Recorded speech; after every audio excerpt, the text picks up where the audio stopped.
name is Chris Sam, and this is Kirk in the morning. Like we always do, we begin on the roads and then get... Alright, and as we always do every Friday morning, he's just take a review of what is happening on the roads this morning, just to brief you in case you may be commuting to the capital city or different places in the county. So I just want to take a look at one of the major roads, and that is the Mombasa Road. Mombasa Road looks so much good, but not until you get to Nyayo National Stadium, where seems to be a snarl up, while the Nairobi Expressway looks so much clear, so you can be able to use an alternative in case you feel Mombasa Road will let you down. Looking at Langata Road doesn't look so much good right from Wilson Airport, descending all through to Lusaka Road and then entering the Central Business District through the Bunyala Road. Doesn't look so much good. And take a look at yet another major road, that is Ngong Road. Ngong Road doesn't look so much good because there is a different snarl-ups of traffic at different intervals. Of course, the climax of that traffic at Ngong Road being at Mbagathi Junction, where the road connects through Valley Road, Ngong Road, and Mbagathi Way. There is some traffic there, so you can be able to avoid that route. Then it will be of your importance this morning. And then taking a look at the Central Business District itself doesn't look so much good. Of course, every Friday there is so much happening at the Central Business District, and there is so much movement inside the Central Business District, right from Luthuli Moi Avenue, Kirinyaga Road, Muijimbingu Avenue, Haile Selassie Avenue, and all through. So much is happening at the Central Business District. So if you can be able to avoid the CBD in case you're using your motor vehicle, then will be of your big importance.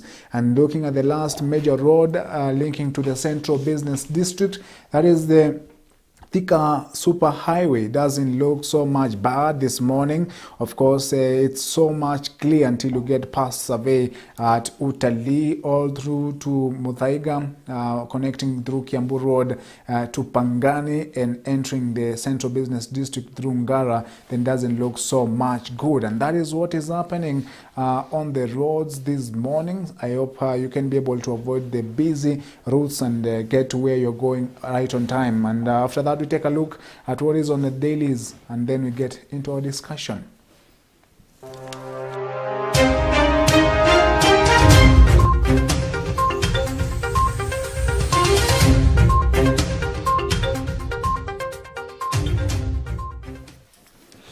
All right. Now taking a look at what is in the newspapers this morning. Of course, the Daily Nation, just to begin with, has the top story there of Africa's fastest man, that is Ferdinand Omanyala, who is there, and of course not on a good reason, because there's so much that has been happening the last 2 days.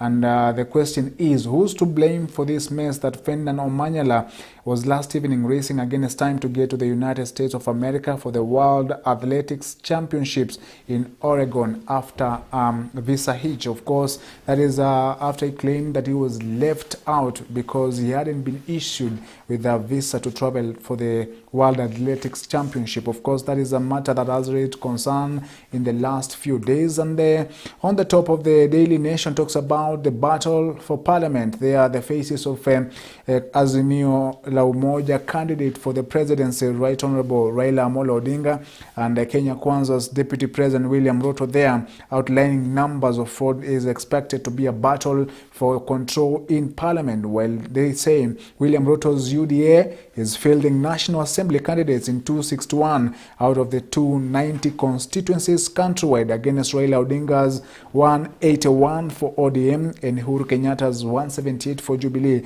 Of course, the analysis by the coalition reveals that Azimio then leads the pack with 567 candidates for National Assembly versus the 366 of Kenya Kwanza. That is a story there by the Daily Nation. In-depth of that story is on page 4 and 5, while the story on Omanyala is on page 3, while at the second page of the Daily Nation talks about how the WHO, that is the World Health Organization, claims that the state granted them the permission to utilize what has now turned out to be the Kenyatta University land saga, pitting President Uhuru Kenyatta and the University Council as well as the Vice Chancellor.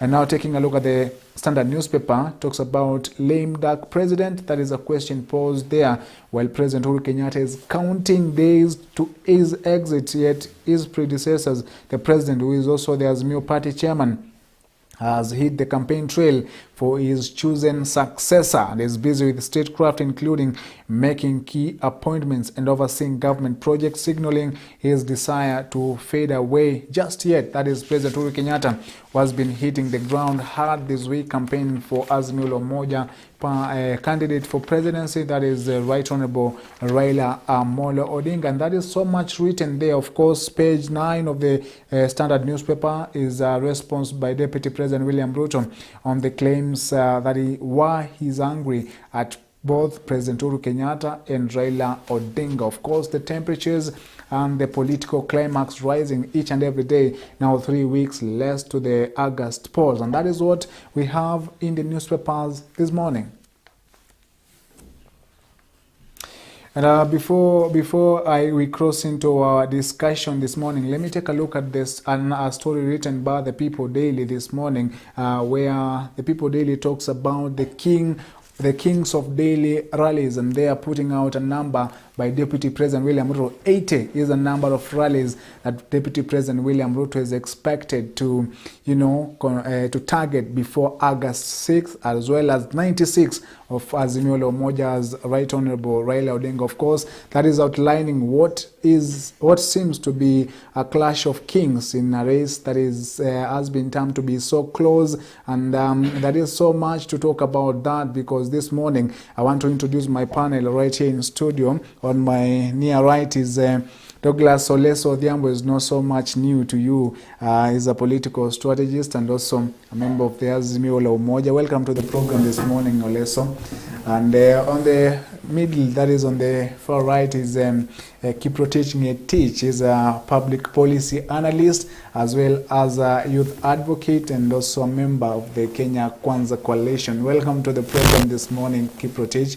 And as well, we'll be joining Biko Ashua is an advocate of the High Court of Kenya, will be joining us shortly for this discussion. But before we get into our discussion this morning, there is what has been happening through the week on the Raila Ruto campaign. I want us to take a clip of what has been transpiring all through the week, and then we get back to begin our discussion, because I understand so much has been talked about in regards to IEBC preparedness. So much has been talked about in regards to, what we expect of the August polls. But just coming to you and coming to you shortly before we take that clip, I want Kiprotich, what is your take on the current political temperature? You've seen what has been the exchange, and already shaped up to be a two-horse race. What is your take on what has been happening through the week? Okay, thank you very much for having me on your show. I think the political temperature is not something new. Having seen in Kenya past elections, general elections in Kenya are always hotly contested. What we are seeing happening now is not something new out of the blues. And elections in Kenya have always been a two-horse race. And what is happening currently is nothing new. So what is different now? I think 2022 election, I can say, is different from the past election, because this election is about we are going to this election at a time when the economic situation in the country is not looking good for Kenyans. So it's all about now the candidates, the two leading candidates should articulate their issues well. But from what I see, when you look at the manifesto of the two candidates, most of them are focused on the economy, but we need to look at what is in it when we say that what they have put for the people in terms of the economy. How what are their plans to address the rising cost of living, the biting cost at the unemployment level among our young people?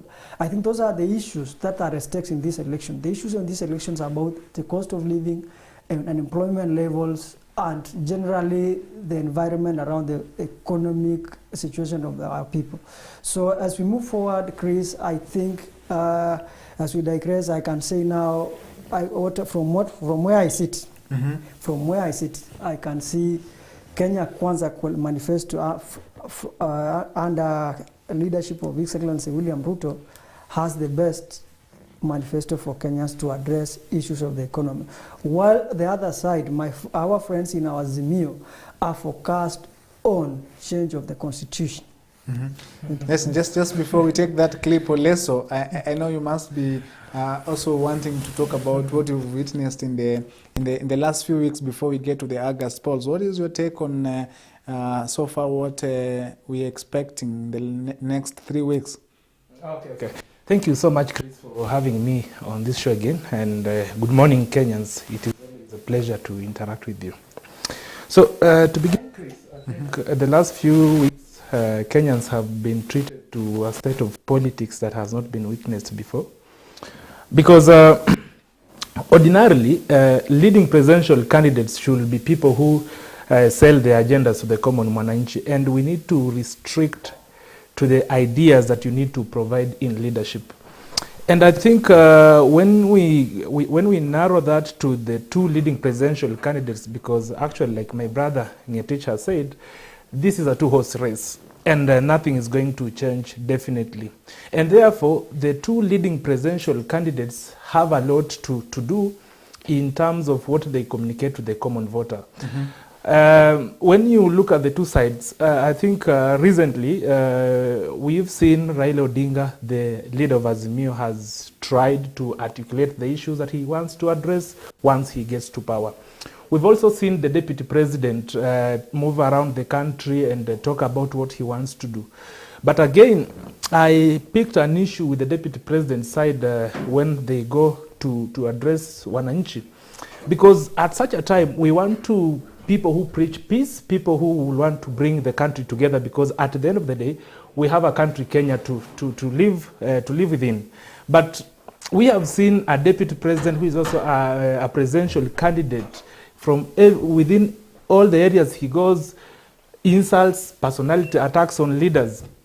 The other day I saw him go to Western Kenya, then attack the defense CS Eugene Wamalwa, referring to him in a figurative language as a woman. I think that is not something we expect at this point in time, because what we want to see, leaders articulating their issues, leaders preaching peace and unity among Kenyans. All right, and before we come back, I want us now to take a clip of what has been happening through the week, the heated conversation that has been around Right Honorable Raila Odinga and his counterpart for the top seat, that is Deputy President William Ruto. We have been working on this election from 2018. After the 2017 election, we commenced the journey to the 9th of August, this year's election. We did the post-election evaluation report. We made recommendations for legal reforms. Unfortunately, they have not seen the light of the day. As a commission, we've done a strategic plan. We prepared the election operation plan, which we are working on, and where we are where we're supposed to be as far as the election operation plan is concerned. So in terms of preparation for the 9th of August, the team has actually done what it ought to do, and the commission is ready to deliver to Kenyans free, fair, and credible election. So I don't think then you can relate this with the issues about 2017. All right, and we will be getting that exact clip of Raila Ruto exchanges that has been this week, and I just want to welcome Bikwa Shoya this morning. Welcome to the program this morning. Slightly we had commenced, but you're right on time for the conversation. And I just want to pick it from here.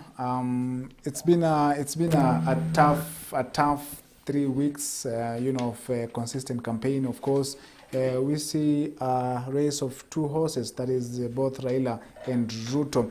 And this week, the latest polls rate that Raila is leading Ruto in what seems to be a very hotly contested presidential race. I just want to begin with you, Biko. The impact of opinion polls 3 weeks to the general election, are they significant in determining who clinches the top seat? Yes, it is. It is significant, and I would want to take you back to 2007. 2007 is when the issues of opinion polls actually came out very prominently, And as all of us in this room can remember, as of 2007, the opinion polls really dictated, the popularity of the two candidates that were, the two top candidates that were vying that particular time. And as at the time when we were getting to the polls, it indicated as at that time that NASA had taken the lead insofar as the opinion polls were concerned. But then the margins were quite small. The reason why we are saying that opinion polls are very important is that it creates a perception. It creates a perception. It creates a perception of the popularity of a candidate, and to that extent, then it gives his followers or his supporters the confidence that they're actually on the lead and that they are likely to win the election. What is the impact of that? It has an impact on the undecided voters, so that people would want to associate themselves with the winning team. So that if the opinion polls are saying that candidate A is on the lead, then it would shape the decision of the undecided voters. So that, let's say, for instance, a presidential candidate requires 50% plus one votes to win a presidential election. And as we are speaking right now, none of the presidential candidates has achieved that 50% plus one vote. All of them are below 50%. And there's a percentage of undecided voters that is well over 5%. So if the leading presidential candidate as per the opinion polls is, let's say, with 45%, then this 5%, there's a very big likelihood that this 5% would want to associate themselves with the leading presidential candidate, and that then would mean that we are going to have a 45% of the opinion polls plus the 5% that will then catapult them to the 50% plus one. So yes, it has an impact. Yes. And talking about an impact, Kiprotich is right here smiling. I don't know, Kiprotich, the latest polls put Deputy President William Ruto behind ODM Azimio la Umoja leader, that is Raila Odinga. Do you believe, or rather, are you accepting that the opinion polls are shaping up what seems to be the reality? Okay, Chris, before I answer your question, allow me just to correct a point from my friend here that 2007 election, it was ODM, it was not NASA, and then NASA was in 2017. You referred to that in... But having said that, Chris, we need to look at opinion polls I'll ask two questions. How authentic are these polls? Who are these pollsters? Number two, how in terms of swaying the voters, how effective it is to sway the voters, not leave even the undecided voters, as alluded to by my friend, even those voters to shift from, say, Azimio to Kenya Kwanza, or from Kenya Kwanza to Azimio. I would like to say this from the onset: these opinion polls are very insignificant as far as elections are concerned, very insignificant. I'm saying this because let's look at even in 2016 American elections, the contest between Donald Trump and Hillary Clinton. All the polls conducted before the November elections in 2016 indicated that Hillary Clinton was going to win by a wide margin to defeat President Trump. But what happened after the elections? Coming back home, Raila Odinga has always been leading in opinion polls from 2007, 2013, 2017, but has he ever won the elections? No. What am I trying to say, Chris? Opinion polls does not matter in Kenya because as we are 24 days to elections, and I do not think the opinion polls putting people undecided votes at 16% is total lie. That is why in 2011, Kenyan Parliament, in its wisdom, wanted to regulate this opinion polling. Even though the law has not been implemented fully, the bill, which was sponsored by then Equal Member of Parliament, Pony Alwale, wanted the pollsters to display the methodology used. Who are the sponsors of these opinion polls? So if you look at Kenya in the last 3 weeks, these info tracks, the TIVA, and I don't know what else, the one from Angela Mbito, many of those, are they telling us who are sponsoring the polls? Kenyans need to know who are sponsoring these polls, because them, the pollsters, does not have funding. Where do they get their funding? Meaning, we normally say whoever pays the piper calls the tune. So these pollsters always will have to sing the tune of the sponsor of the opinion polls. So as a Kenyan, I like to urge Kenyans to look at the issues that the agenda that the candidates are presented. And like I said, when we began the discussion, Chris, this Kenyan election in 2022 will not be decided by the opinion polls. From where I see it, I see in these two main contestants, I see a constituency, one part of the contestants who they think, who because they have not done enough campaign, or some sort of the agenda is not resonating well with the people, they have decided to influence the people or using the back door. That is through the opinion polling. So that is what, for me, opinion polls in this election is insignificant. Raila has won in the past 3 elections. I want to correct my colleague. Yes. Just on one thing, before my other colleague weighs in. He began on a false note by quoting the 2016 USA presidential poll.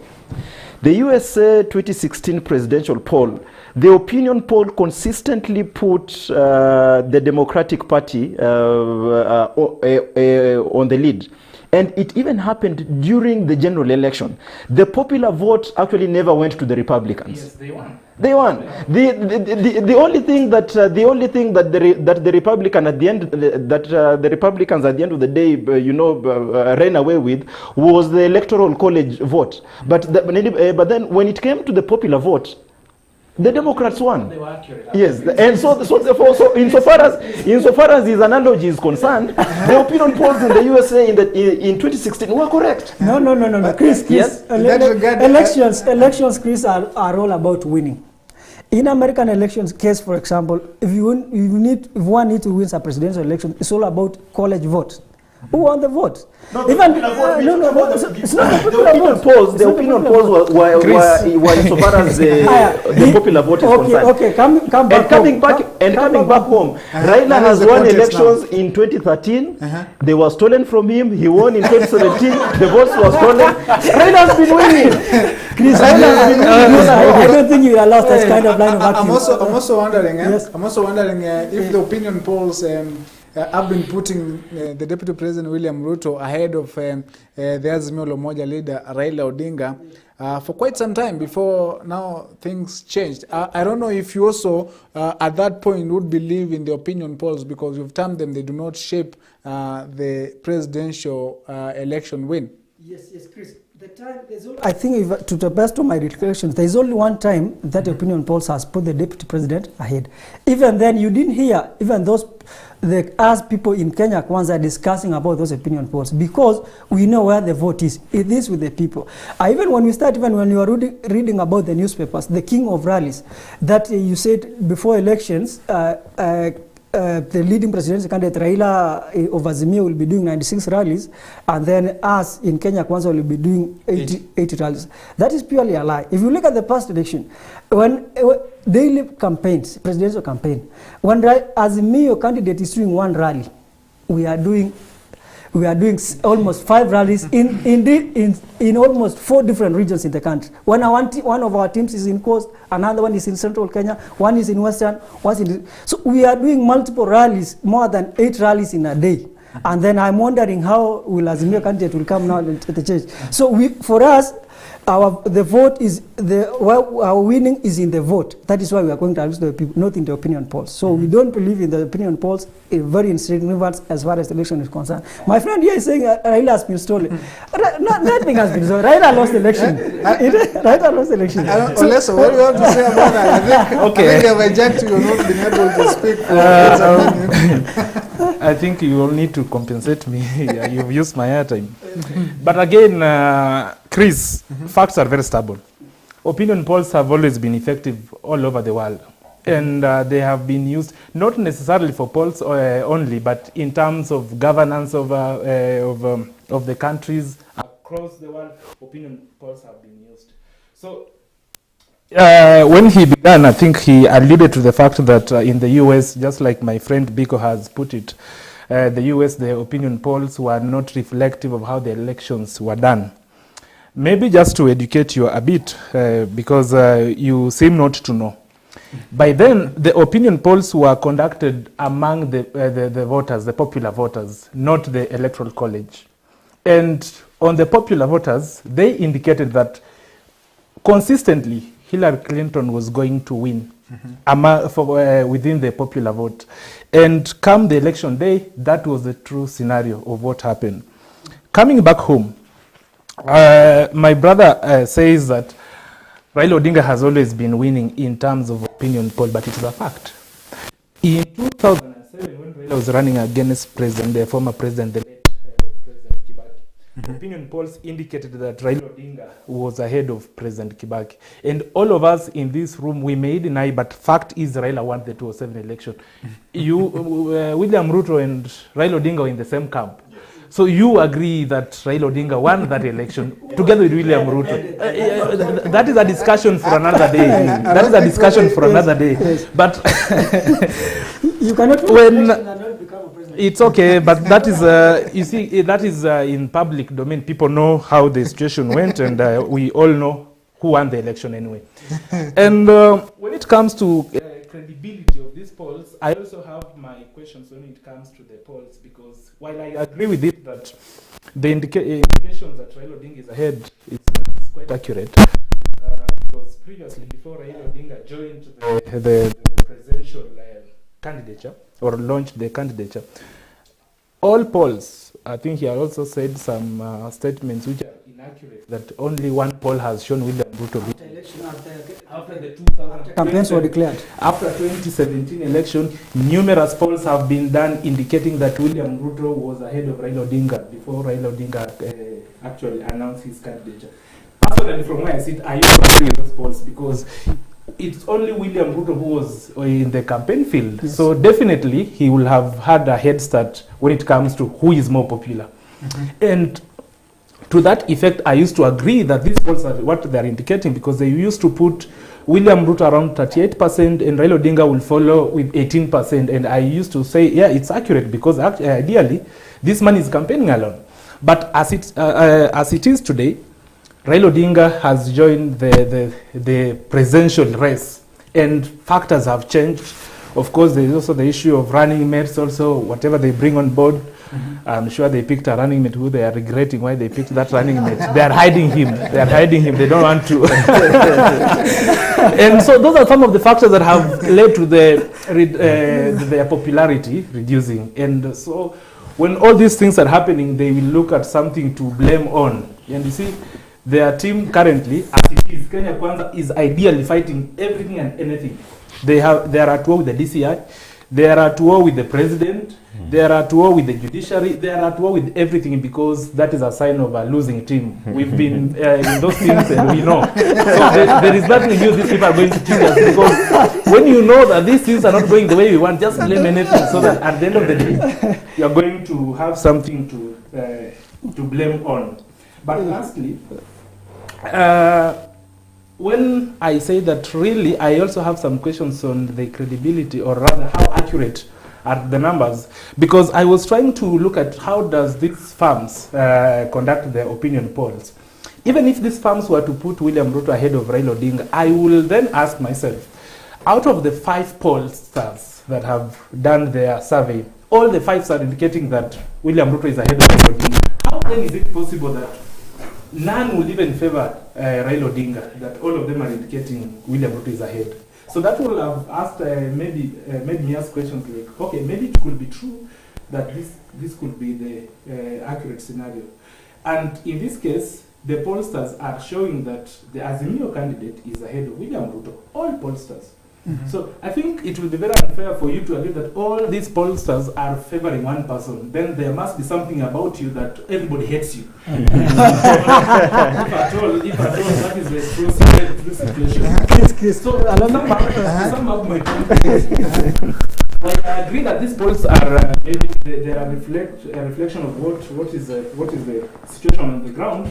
I disagree with them on the extent that the way they conduct this survey, because I've seen, or rather I've also researched and find out that they get this data from one, sending text messages, or also maybe they random asking people on the streets.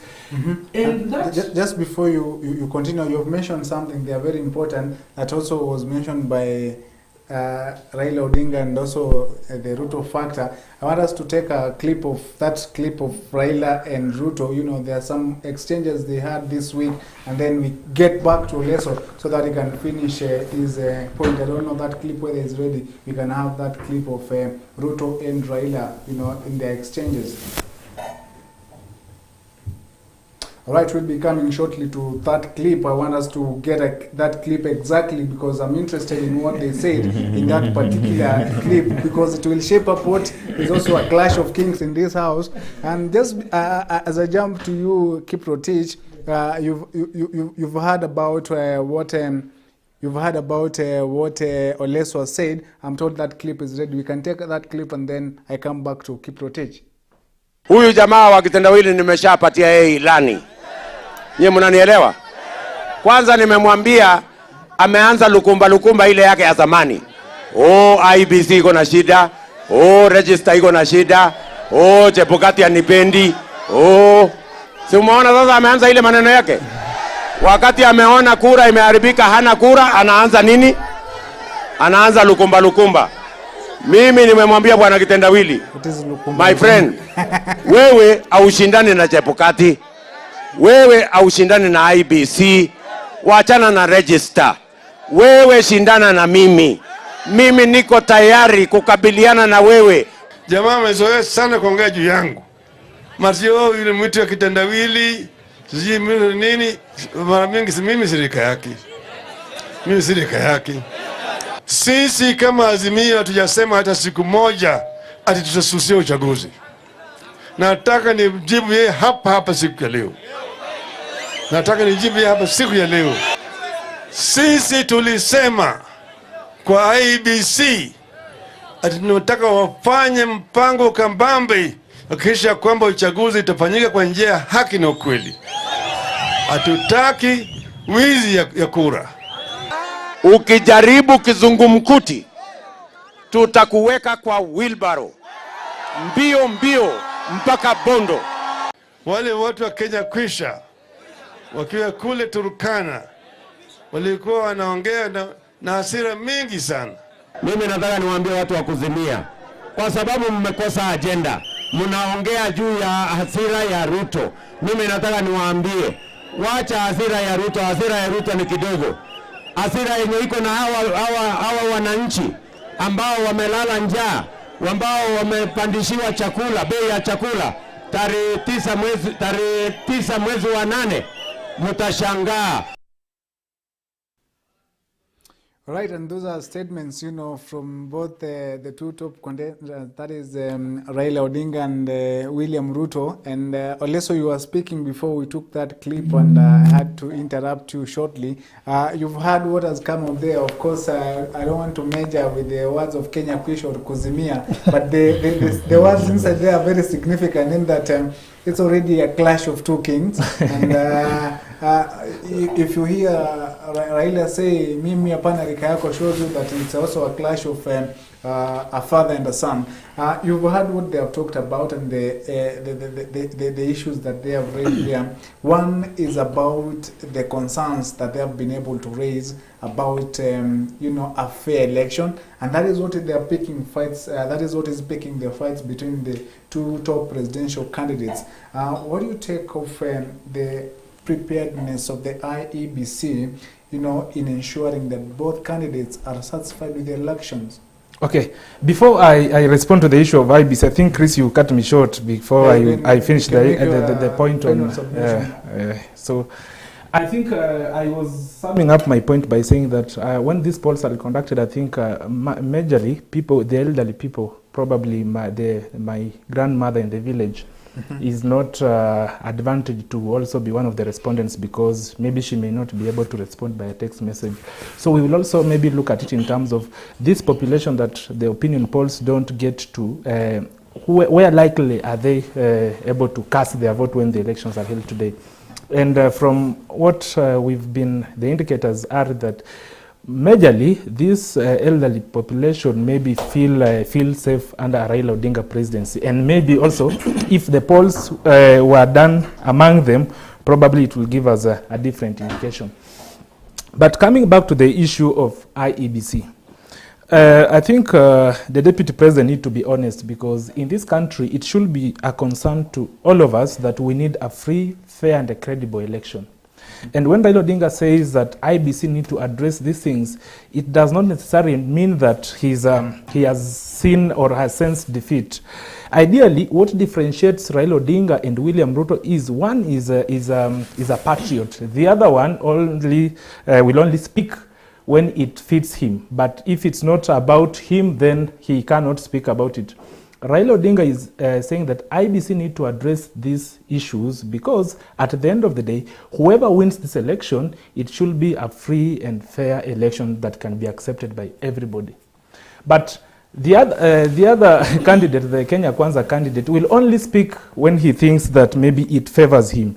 So for us, we don't want a scenario where we win the election, then these people run to court to challenge our victory. And that is the basis on which Raila Odinga is actually raising these issues, because we know we are going to win this election. Okay. But these other people want these loopholes to be there so that they can find grounds to go and challenge our victory in court. And we are assuring them that we will seal all these loopholes, that will not find any excuse to go to the Supreme Court and challenge our victory.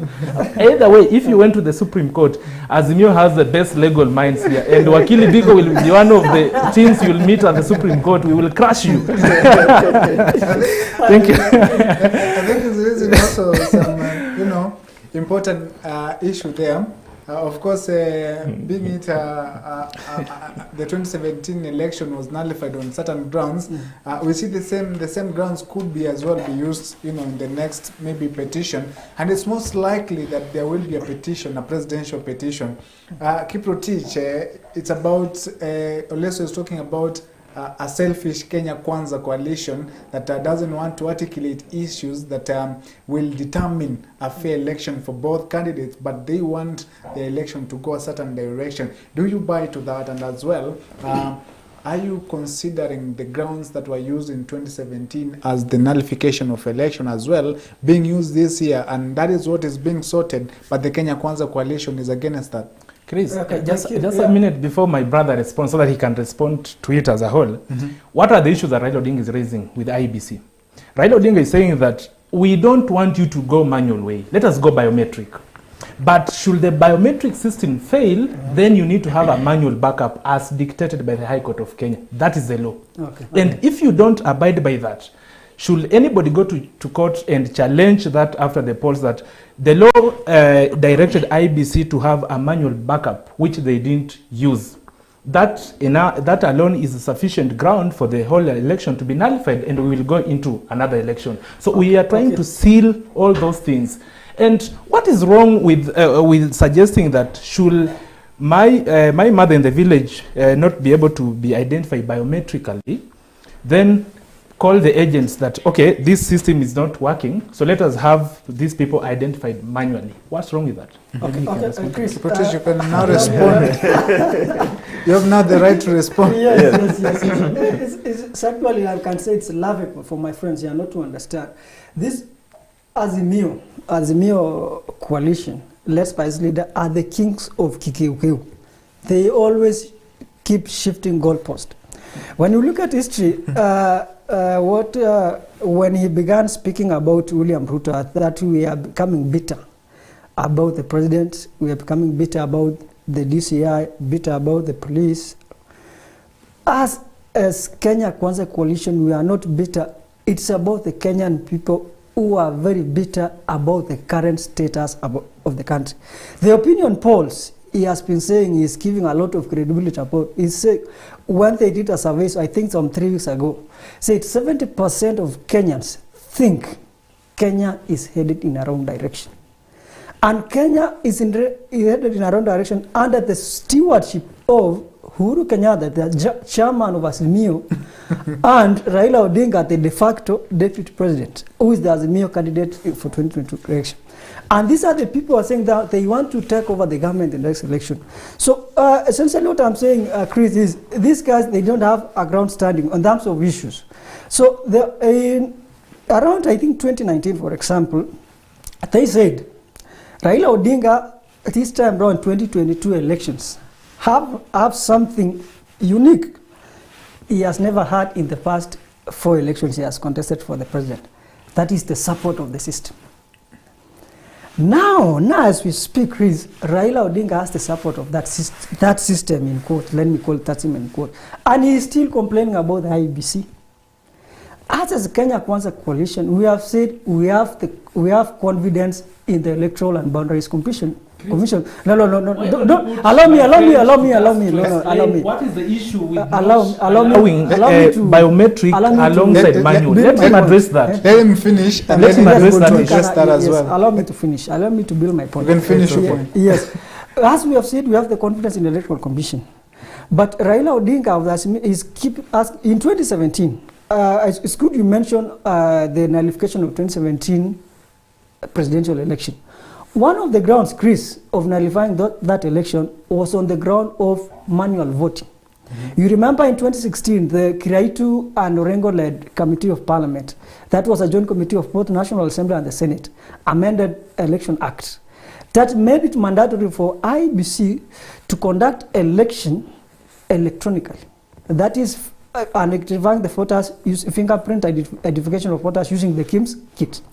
And I remember during one of the campaigns in 2017 election, the NASA candidate then, that is Azimio candidate now, Raila Odinga, said there is no way Kenya can conduct election manually. In fact, if I can quote him, he said, ni nini inatushinda hapa kutumia to vote electronically, yet in those countries like Canada, what people have succeeded in voting, and we have all the required equipment. Now in 2022, I don't know what has changed between 2017 when you said, let's stick to voting in terms of identifying the voters electronically. What has changed now? Maybe now because he has what is he saying today? Raila Odinga, I think it was in Shole, one of the campaigns in Northeastern region. He said, Hakuna uchaguzi. I think clip, if you can also get that clip, he said there will be no election if there will be no manual register. Well, IEBC has explained to Kenyans very clearly. In fact, 2 days ago, Chebukati and IEBC CEO Hussein Majan was addressing the nation on the issues they have in the elections. They said all the voters, no voter will be left out of voting. And that is what the chairman and the IEBC has said. The voters will be identified using the fingerprints on the KIMS kit. If by any chance maybe the fingerprints are not working, or a person maybe he has an injury on the fingers, there is an alternative method that is called alphanumeric, whereby Chris, if you turn up to vote, we tell you give us your ID number, and then your ID number is keyed in on that KIMS kit. Once it is keyed in on that kit, it displays all your information, including your photograph. So there is no way you can resort to manual vote. That way you could have been identified and you are able to vote. Because the reason why Azimio is keep insisting on manual voting is because they want to manipulate the turnout. These guys don't have the numbers. And that is a fact. We've talked about the KIMS kit, and I know, Biko, you should respond to that. But there's something the IEBC chairman talked about, the issues that were raised in that address by the IEBC on the KIMS kit. I don't know if we have that statement by the IEBC on KIMS kit, on that clip, on what Wafula Chebukati and the CEO Hussein Majan said, and we can take a look at what the IEBC talked about on the KIMS kit. And I ask you again, what level of due diligence did you do on Smartmatic International Corporation? First of all, I want to agree with the chairman that one is the procurement process was actually done above board. It was actually an open tender. Okay. And there is a committee that was actually appointed by myself as the accounting officer to do the evaluation of this tender. They are the same committee that are also responsible for doing due diligence. Then during your meetings, you talked about the procurement process in awarding the company, in procuring its services. Did you know that the Cybercrime Investigation and the Coordinating Center, CICC, in the Philippines after the 2016 elections called on Smartmatics? It compromised the elections which led to the election of President Rodrigo Duterte. Did you know that in Uganda, the biometric voter kits failed, forcing the election officials to revert to the manual voter system? Did you know that in Venezuela, in Latin America in 2017, Smartmatic on its own acknowledged that the turnout voter figures were manipulated by at least 1 million voters? Did you establish this before you awarded the contract? No, because I rely on the evaluation committee, and therefore these other news about that you are providing now are things that I was not even aware about. And that is the response by the IEBC, you know, serious concerns being raised on the, you know, the procuring of the KIMS kit and, of course, the use of KIMS kit for the next general election. And I just want to come to you, Biko, because Kiprotich was able to respond, though he left out a very important matter that in case the KIMS kit fails, should we have an alternative way of identifying all voters through the manual way? And that is what was raised in that meeting by the IEBC. And the concerns again from the, you know, the Azimio la Umoja was that the KIMS kit might not be efficient as they are. And you had there the company that was, you know, given the task to procure the KIMS kit, of course, is also under questionable circumstances. And just coming to you, Biko, before Biko comes, let me just finish on that point, because I think you're missing the point. I think you didn't capture my point well. I've said what IBC said about voter identification during elections on August 9 will be first biometrically using the fingerprint method. If that fails, because just by putting your finger, it just your KIMS kit displays your details, your name, your photographs, why you're voting for, all your details. There is also an alternative method of keying in the ID number directly. That is still identification of voters. And IBC have not said there will be a physical register at the polling station, what these people are calling now the manual register. But that will be the last resort, because IBC do not want to repeat the mistakes of 2017, because one of the grounds of nullification of presidential election in 2017 was the issue of they were about, I think, 800,000. I don't have the exact figure of the votes that they said they voted manually. But that was one of the grounds of nullification, which now put to question the all credibility of all the elections. So we are not ruling out manual identification of voters, but IBC have put in place enough systems to make sure that everyone will vote on the election date, not push the manual register like our competitors in Azimio are trying to do. Yes. I think you've clarified on your point as well. And now, because you're just coming in, yes, in regards, let me just pick up. Let me just pick it up from where my colleague has left. And my friend said facts are stubborn, and indeed facts are stubborn. If you look at the nullification of the 2017 elections, because then we have to learn from history. We have to learn from our mistakes, so that then we improve our present and our future. The main reason, or the main reasons for why those elections were nullified was, one, the lack of responsiveness and the contempt and the very contemptuous nature with which the IEBC treated the orders of the Supreme Court. Remember, one of the preliminary issues for determination by the court before they made their final judgment was a request by the NASA team, as at that time, that there should be access to the servers, and that the results as contained in the servers must be brought to court for purposes of verification by the court, so that the court is properly informed when it's coming up with its final determination. When that request was made, and when those orders were given by the Supreme Court, IEBC took the court into circles. Until even as we are speaking right now, those servers have never been opened. Why am I bringing up that point? I'm bringing up that point because ODM has been there, NASA has been there, and right now they are now Azimio, Azimio has been there. They've experienced what it means by the lack of access to information that is vital for making a determination on who has won the election insofar as the electronic system is concerned. So they've been there. And once bitten, twice shy. Much as Azimio right now are saying that they're very confident that they're going to win the elections and so on and so forth, but then they are saying that for purposes of credibility of these elections, then let us have a system whereby if we cannot access the electronic information as is being held by the IEBC, we can access the physical information. Right? That is their cry as of now. And they're saying, and you see, if from where I sit, I'm telling myself that the request by NASA is not so much to ask for. We are saying that yes, the KIMS kit will be provided. But then why can't we have a physical register? And a physical register is as easy as giving Assure that tender you are telling me that in this flash disk there is the soft copy of the voters register. Go and print this soft information that I've given you and transmit it into a physical register. So that when a voter comes to the polling station to vote, we are going to take a ruler and then we look for Assure's name and then we check, does Assure's name appear in the register?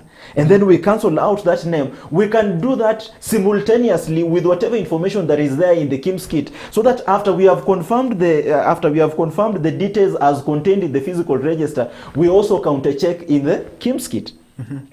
So that in the unlikely event that we can't access the information in the KIMS kit, then we can come with the voters register and say, in this polling station, we crossed out 300,000 persons.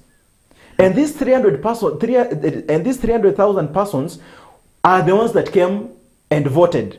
And then remember, and like I said in this station, I think it was last week, that the voting process is a hybrid of both the physical process and the electronic process. Because remember, after we have identified or verified you as a voter eligible to vote, we are going to give you physical copies for you to go and mark and then go and vote. So that then at the end of the day, we are going to confirm with the physical register that will be handled by a totally different person, and we cross-check with the person who gave you the ballot paper. So that the number of ballots that were plucked from the ballot book and the number of persons who've been crossed out in the physical register are supposed to tally. It is something, because at the end of the day, remember, all that we want as Kenyans is to verify, is for us to ascertain the authenticity of this process. Because then it is only from that verification that then we are going to have confidence in the final results. So that from where I sit, I'm telling myself that whatever it is that Azimio is asking, surely it's not so much to ask for, and especially when it comes to the to the issue of just assuring us that this process is going to be free, fair, and ultimately verifiable.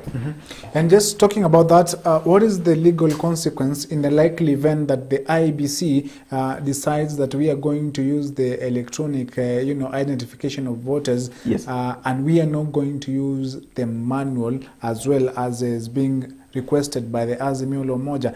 If IEBC decides they go the technology way and like the manual way, what are the legal consequences? You see, the law is the law, and if the law has provided for that the election process is supposed to be conducted in a particular way, and you fail to comply with the legal provisions, whether it is by way of the constitution, statute, or case law, then at the end of the day we are going to find ourselves in the same position that we found ourselves in 2017. So it will be in the best interest of the electoral body, that is the IEBC. It will be in the best interest of government as a whole, and in the best interest of Kenyans, that if the law has given a certain provisions insofar as conducting the elections is concerned, then the body that is charged with performing that particular function complies with that, with that provision of the law. It is in their best interest. Chris, let me help my brother here. He's a lawyer and I respect him as that. I think I've made it very clear. The law as it is currently, the primary identification of voters, according to the current election law, that was made by they normally call him the AG, Orengo. The primary identification of voters is by electronic means. So, but the law does not, as in does not give it strictly. It gives IBC the power to use a complementary mechanism. Complementary mechanism in this sense is what I've explained. That if you put your finger and the system does not capture your details, we try complementary means, that is, we resort to using alphanumeric means. And I've explained what that means. I think that should be understandable for my gentlemen here. I believe they are learning. No. Let me finish. The issue that let me. Is it okay for him to cast a special? Yes. Yes. And that is the notion that I want. And that is the notion that I want to. That is the notion that I want to dissuade. Mm-hmm. We are differing on the point of voter identification. I think we should start from there. Mm-hmm. We are differing on our opinions on this whole thing about voter identification, and pretty much that is where the problem is. In voter identification, yes, the primary way of voter identification is is through the electronic biometric the KIMS kit. Mm-hmm. These are the fundamental questions we're supposed to be asking ourselves. Is it true that in 2017 the KIMS kits failed us? It is true. Yeah. And it never failed us in one station. It failed us in several stations. In fact, the CEO of the IBC has been quoted to say that, the reason for why the KIMS kits failed us last time is because they were procured late, and then some of the laptops, KIMS kits were not, had not been charged. They're supposed to be charged for 24 hours before they're taken to the field. And then they are supposed, they have backup batteries, but then the backup batteries were never transported to the field. Such kind of things. We are saying that if it happened in 2017, it is bound to happen in 2022. Mm-hmm. And if the KIMS kit, whether it is by way of alphanumerical or by way of biometric, but then the primary gadget is the KIMS kit, will not be there, then what are we telling Kenyans? The kits are there. My friend Biko, the kits will be there. That will be used in voting. The kits have missed previously. It is bound to happen again that the kits will be missing. What Biko is saying that the kits will be available, but they may fail. My concern, and what I was interrogating is if the KIMS kit fails, the law says that is the primary identification of voters.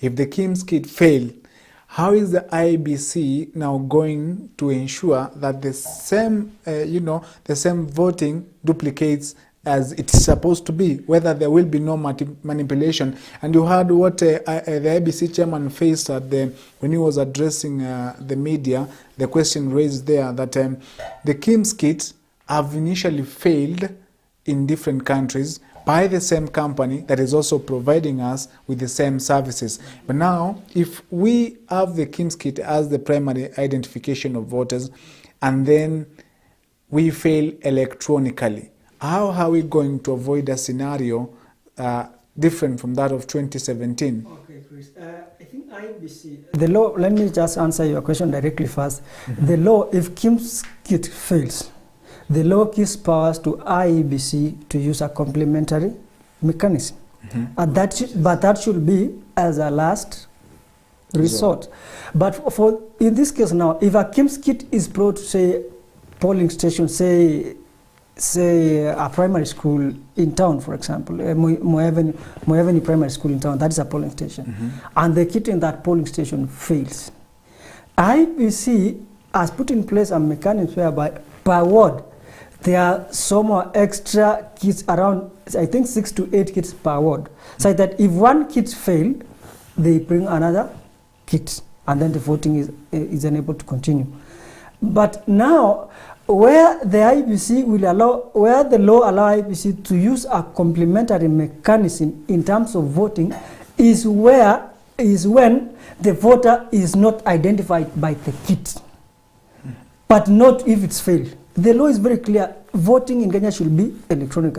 So if that voter is not identified by the kit, then IBC now use complementary mechanism, including alphanumeric and also the physical register.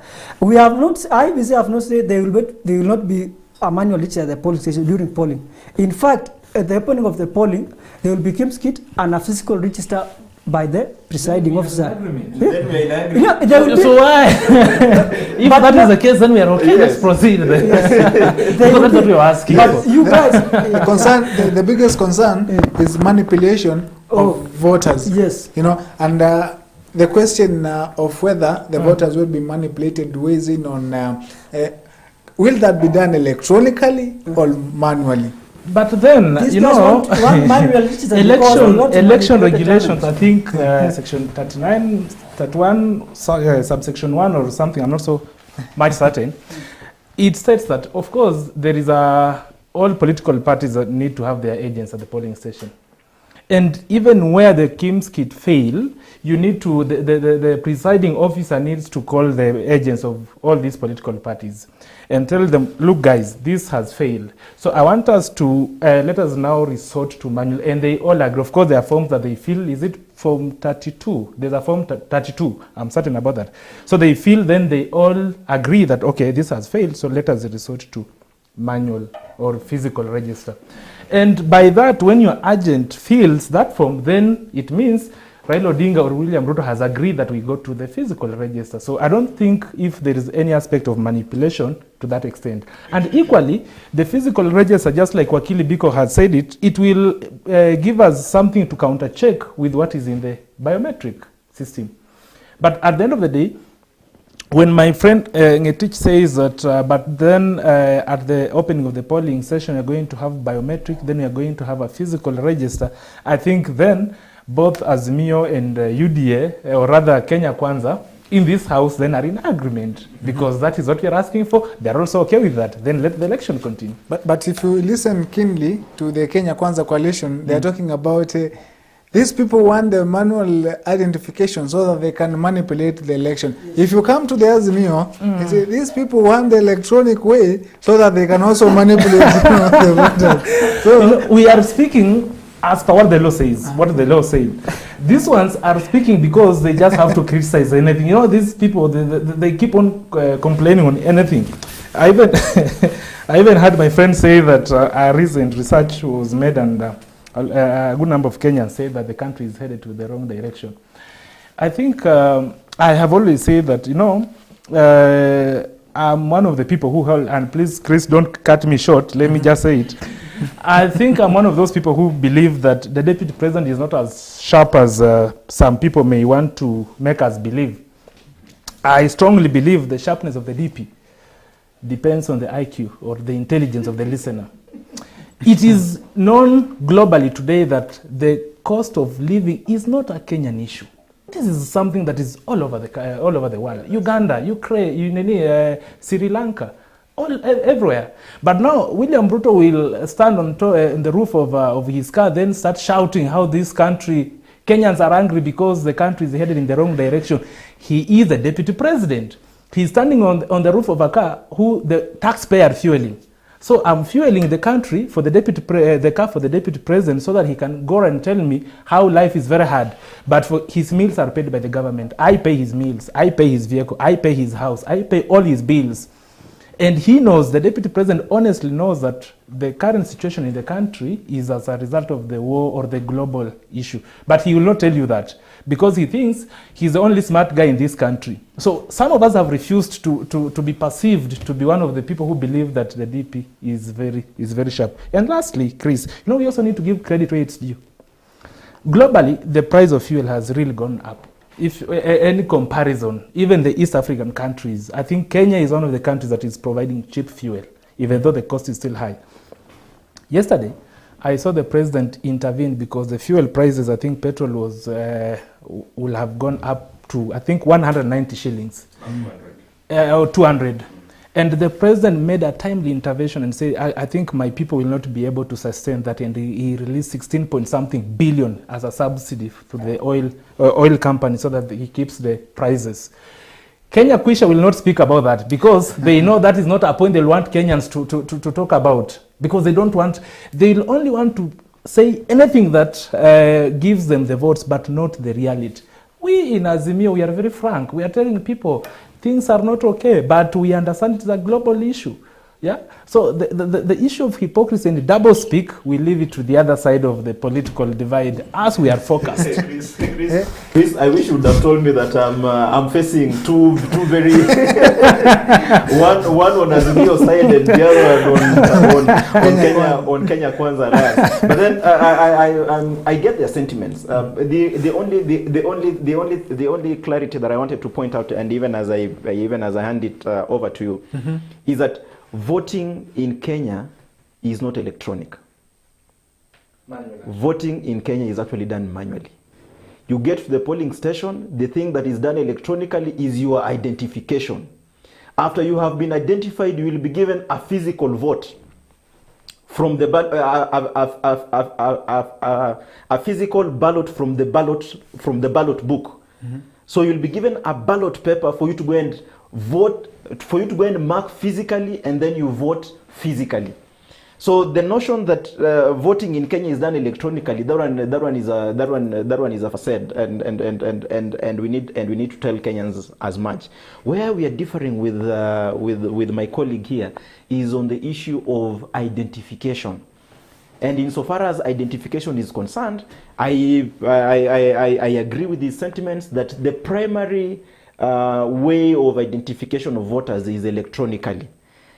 The only thing that after we are done with biometrics, after we are done with the alphanumerics, we need a third tier that is ascertainable. That one we are very sure that even if it is taken to Turkana, the gods of Turkana are not going to eat that register and run away with it. That one we are sure it will be there. The physical register. Yes. To protest. Yes, Chris, I'm seated here between you guys. Wakili is trying to behave as if he's neutral. Wakili is just saying the facts are there and the facts are not favoring your side. That's why maybe. But at least I have helped Wakili explain these facts. I think I agree with him. Voting is not electronic, but I think we have said when we started the discussion, voting is identification of voters. That is where the question was.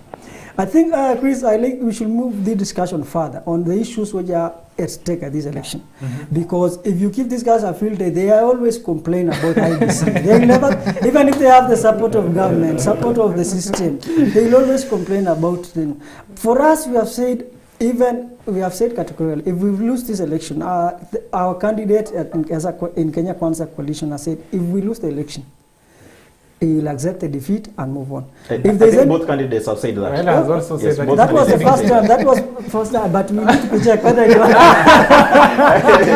But at the end of the day, so this is trying to insinuate one is not an honest one. Yes. But we all agree both candidates have undertaken to do that. Because if you have accepted to accept the results of the election and you still complain about the referee, then you will always question there is honesty at which we say at a point you say I will accept the defeat. As you said, we have confidence in the preparation the IBC have done.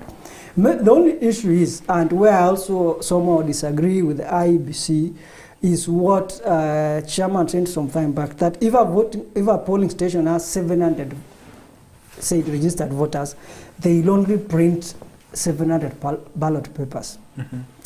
Because I'm someone who have been in this election before. What normally happens is, because when I go on the station to vote and I'm identified as a voter in that station, I'm given those 6 ballot papers. Maybe by mistake or somehow I mark inadvertently 2 ballot boxes. You sure that will automatically be a spoiled vote. If I have not deposited that ballot paper on the box, I am allowed to be given a new ballot paper to correct the mistake I've done. So I'm wondering now, if the IBC is saying he'll print to say 700 for 700 registered voters. What if there's a likelihood that 98% turn up, and say somehow there's about 10% who make that mistake and realize that before they deposit? Well, will they be denied the right to vote? I think that is the only issue I have with the IBC. Another thing is on the issue of electronic transmission. During the test recently, they tried in a trial of transmitting the results to tallying center. It was 40% effective. So they need to do their system to make sure that the results transmission also should be okay.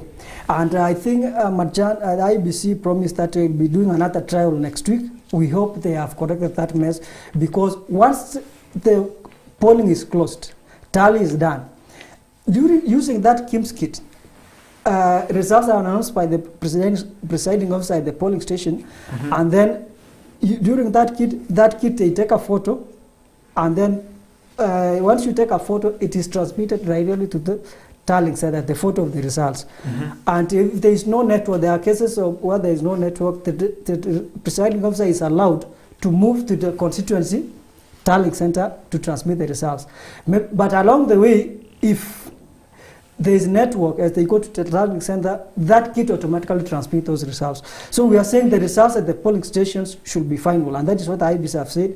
That's why we really need these kits to work, so that we ensure that if 70% of the people turn out to vote, let those results be. Because if we resort to manual voting, there will always be manipulation. And I'm also, they will also agree with me. That is what we are trying to fight as a coalition, the manipulation of voters. Okay, so I think that is as far as to close this discussion, I think we have exactly less than 3 minutes, and before we are cut off, I'll give you 1 minute. I also give actually 40 seconds as we conclude as well. Just make your remarks as quick as you can. Well, you know, Chris, for us as a coalition, or as a young person who is also in Azimio coalition, our concern, first of all, is the unity of the country. And at the end of the day, we have a country to safeguard, irrespective of who becomes the president. But beyond the unity of a country, we also want a dignified life for our people. And that goes a long way by deciding who then takes the leadership of the country. We know the people who are inconsistent in what they say. There are people who say this and then they mean the other thing. They say that we are not interested in positions, that's why we oppose BBI, but when the final time is here, you create a prime minister position for Musalia Mudavadi. So we know the masters of double speak. On the other hand, like I've always said, we have a man of consistency, a man whose history is known, and the running mate's history is known. So we have a pair of people who can actually deliver for the country. We have another group that does not want you to mention anything close to their history or what they have done in the past. So, you know, that worries me as a young person, because we need to look into the future, and the decisions of today will also affect what happens in the near future. I don't think there's a job in this country where you want to go and get a job, but you don't want to present your CV so that we know where you've been working and what is your record. So Kenyans need to scrutinize these presidential candidates well. And I think maybe their past will also tell us how consistent these people can be going into the future. Right, Biko, you can make your remarks as well. Even though Oleso stole some of your seconds. No. We at the end of the day need to have a system that we've put in place. That is an electoral system that we can believe in. It is only after we believe in the system. It's only after we believe in the people that we have tasked with undertaking the electoral activities, that then we can trust the results that come therefrom. I would want to trust verily that IBC is going to put the house in order between now and by the time we are getting to the elections, so that then the credibility of the results that they are going, the credibility of the process and the credibility of the results that will emanate therefrom can then be, can be given, the green light. All right. Yeah. I think you can also finish up, Kiprotich, as we wind up. Okay, thank you very much, Chris. I think as we close, I want to say, as a young person in this country, personally, I have confidence in the Electoral Commission. what I would like to urge the Kenyans, and particularly our young people, let us look at the issues that are at stake in these elections. And those are the unemployment, the cost of living, and the issues around the economy, business environment, and the state capture. Kenyans should be able to look at the two candidates, look at their agenda manifestos, and judge well who has the best interests of the Kenyans at heart. As we speak today, Chris, we have one coalition that promises continuity of the bad administration of state capture, and we have another coalition that promises reforms on the economy, on reforms on the cost of living. And I would like to urge Kenyans that this election is a defining moment for Kenya. We are killing the neo-colonization by the state capture, whereby the policy decision at the top government level are made to serve selfish purpose of interest. A case in mind, Chris, is recently where the president lashed our old vice chancellor of a university simply because he has interest in Kenyatta University land. His family and his cronies have interest in hiving out the land from the university. What we are saying is vote wisely, vote for the right coalition, and that has the interest of the Kenyans. And I think from where I sit at the moment, it is Kenya Kwanza coalition. I think that is a very good point for you to make also sentiments you say from where you sit. So as well, those are your sentiments as well, from where you sit. Otherwise, Chris will go to court. Those are your words. All right, and that is where we end up this discussion this morning. Thank you so much for making time this morning. Oleso Thiambo is a political strategist and a member of the Azimio la Umoja, while Kiprotich Ngetich is a public policy analyst and also a youth advocate and a member of the Kenya Kwanza Coalition from where he sits, as well as Bikwa Shoya is an advocate of the High Court of Kenya. Thank you so much for making time this morning, and I hope we can have this discussion some other time. And as always, we are always here to give you what has been happening and also the state of the nation. But before we take a very short break, I want to leave you with the Kenyan perspective. This week, Dennis Munene focuses on the political intolerance. That is what is taking us in a very short break. And then when we come back, we'll be taking a look at what is in the health segment as well as the Entertainment Friday.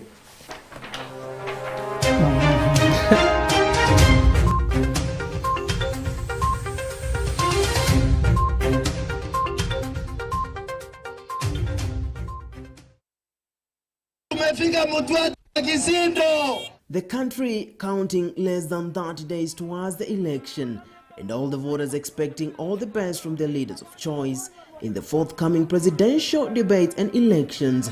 The political heat ravaging the country can hardly go unnoticed. The heat being felt at the top seat in the land, which is the presidential position, which has seen 4 candidates being cleared by the Independent Electoral and Boundaries Commission, led by its team Wafula Chebukati.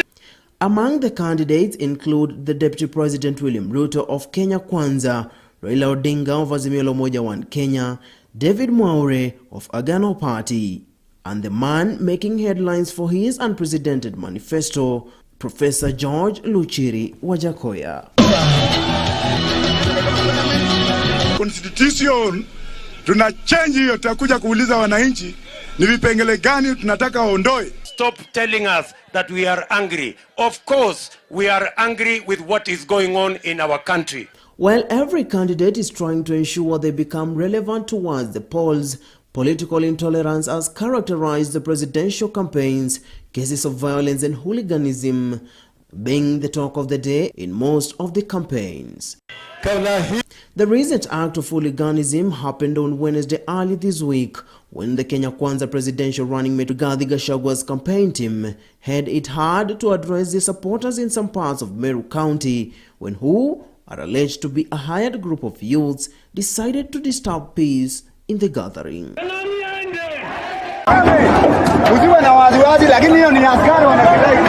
Whilst Rigathi Gachagua led the Kenya Kwanza campaign team in Meru, the Deputy President William Ruto was in Vihiga, selling his ideas to the people of Vihiga, but the scenario of the same kind happened here. Wewe kijana, wacha kunijibu, unanijibu kama nani? Kama umeleta kisirani kwa hiyo mkutano utoke. In all of the two incidences, one party or coalition putting a blame on their opponent, and when the law enforcers try to intervene, the situation gets even uglier.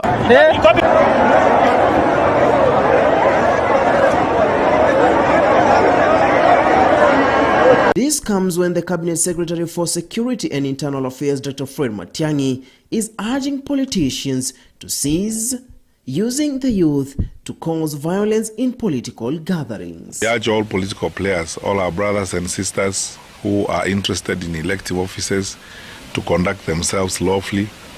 They should not be tempted by anything to resort to either reviving or trying to create gangs to intimidate opponents. With all that said, and all the situation in the country, not forgetting the Deputy President Ruto's lap saga, should we blame the politicians, or should the politicians be kept on toes before time runs out? Such chaos and intolerance could lead this country to a ditched pre- and post-political period. Dennis Munene for Kirk TV. Hatutaki uadui kati ya wale wanagombea viti ama wale wana supporters wao. Hatutaki ugomvi.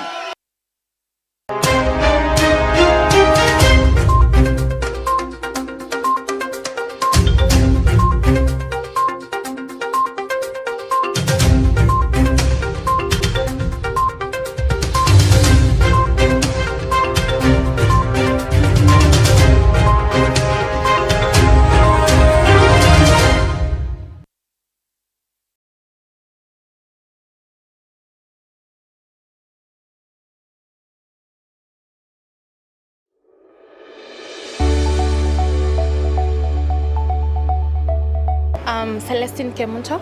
I'm taking a bachelor's in business information technology. I chose ZTech because, first of all, ZTech has been ranked among the best in ICT, and I thought it will be best. It will be best for my course. First of all, there are so many ICT labs in ZTech University, which enables students, mostly those who are pursuing IT courses, to get to know more about their courses, of which the labs have so many computers which have Ethernet, which is easier for them to browse. If I were given a chance to choose another university, I'll definitely choose ZTech University. Apply today. ZTech University. Invent your future. Thika Motor Dealers, the #1 dealer for Isuzu brand motor vehicles in conjunction with Family Bank, now have a mouth-watering deal for PCEA churches and their sponsored schools. Thika Motor Dealers are now offering up to 100% financing for buses ranging from the 25-seater, 33-seater, 46-seater, and 67-seater. For more information, visit TMD dealer shops in Thika, Ruaka, Karatina, Athi River, and Machakos, or even call us on 0800 720 797. Thika Motor Dealers, your trusted logistics partner. Even in this situation of the baby mamas and baby daddies and parents who are not taking care of their own children that they have brought into this world, we need to go back and ask ourselves why. Where is this scenario coming from? And it may be coming from situations where those children now who become parents eventually were just taken care of, provided for, but were not helped to know that they need to take responsibility of everything they do and make happen. If they were just fed and fed and fed, because we are talking about the cellular children, the children who have been pampered, they are the ones who are not taking care of their own children when they give birth to them. So we in families need to train them. Actually, we need a lot of training, whether that training is going to be in churches, or is going to be within families, or even within communities, or even in our schools of learning, so that children can know whenever they get into a space where they themselves, they conceive and they bring children into the world, then they need to take care of those children. Yeah.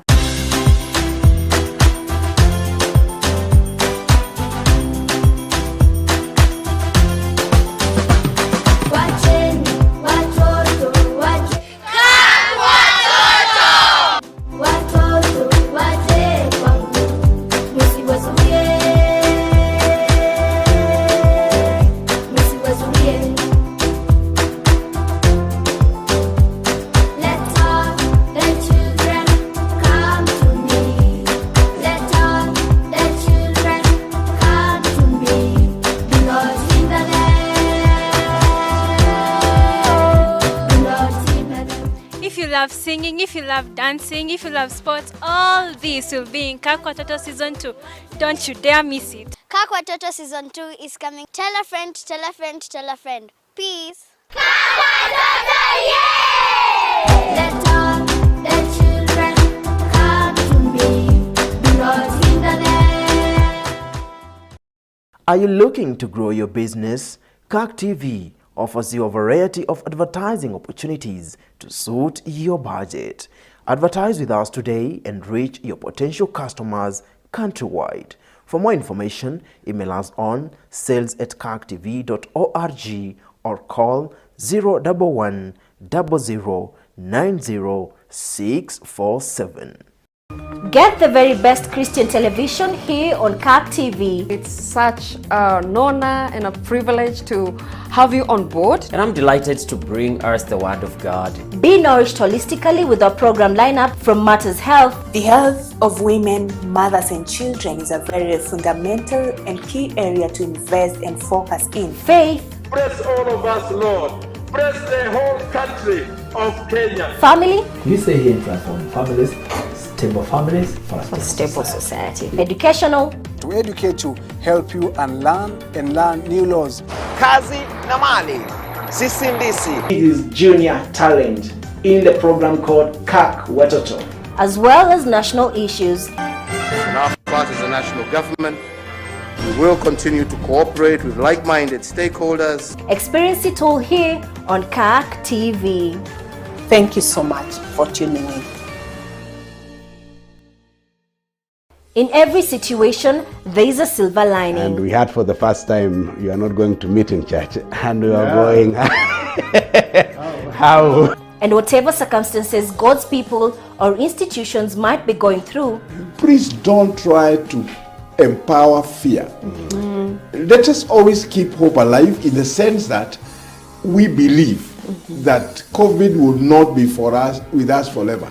They can find a message of hope. Sometimes God doesn't take us out of our trouble. What God does, He gives us the power to go through the trouble. And probably part of the power that He's giving us, it is actually this vaccine. Keep serving, keep sharing, keep smiling. Those of us who have hope in Christ, we also have the confidence that we are here to fulfill a certain agenda for the kingdom of God. Rays of Hope, Mondays at 8 p.m. only on Kirk TV.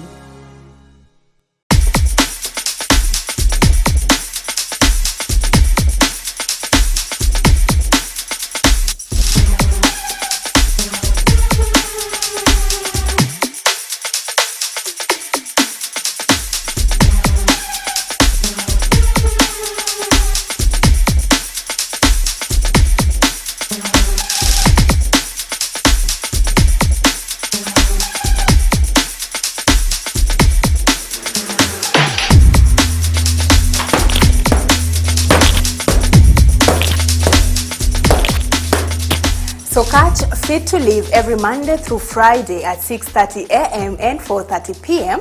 Together, let's have fun, get fit, and stay healthy. My name is Aida Munzati. I'll be your host for this show. Remember, your health always matters.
HIV and AIDS remains a major public health threat in Kenya.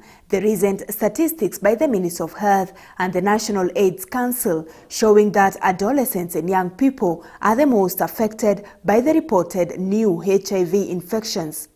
According to the statistics, over the last 1 year, on average, 98 new HIV infections were recorded weekly amongst adolescents between the ages of 10 to 19 years. Last calendar year, 2021, we lost 5,000 young people between 10 and 19 to HIV. According to the Ministry of Health, the rise in new HIV infections has been caused by the triple threat of new HIV infections, gender and sexual-based violence, and adolescent pregnancy. The new HIV infections reported being a great threat to the strides made by Kenya in ending AIDS in adolescents and young women by the year 2030. Hao ni watoto karibu 16,000 ambao wanapata ukimwi. Violence of any kind, whatever gender, whether male or female, violence to commission. The statistics showing that 61% of all the new adult HIV infections were contributed by adolescents aged between 15 to 29 years. 13 counties accounting for 72% of all new HIV infections, including Kisumu, Kisii, Narok, Nandi, Laikipia, Tana River, among other counties. According to the statistics showing the national 2021 HIV prevalence, 1.43 million people are living with HIV in Kenya, 2.9% being male, while 5.5% are female. In terms of HIV infections in young people, 85% increase. Kutoka watu kama 3,000 in 2016, sasa tuko kama 16,000. As the Ministry of Health through the National AIDS Council launches a new countrywide campaign to reduce the new HIV infections, Kenya has been ranked third worldwide with teenage pregnancies, as 1 in every 5 adolescent women aged 15 to 19 years is a mother or pregnant. My name is Aida Munzatsi for Kirk in the Morning.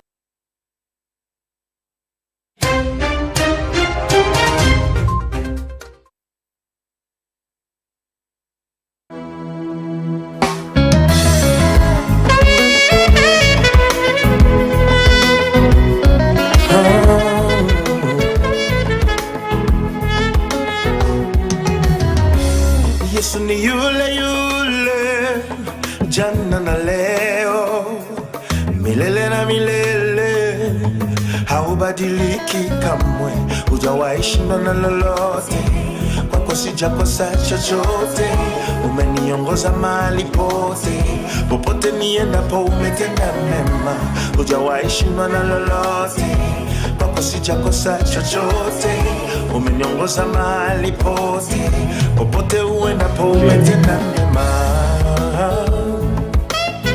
popote uendapo umetenda mema,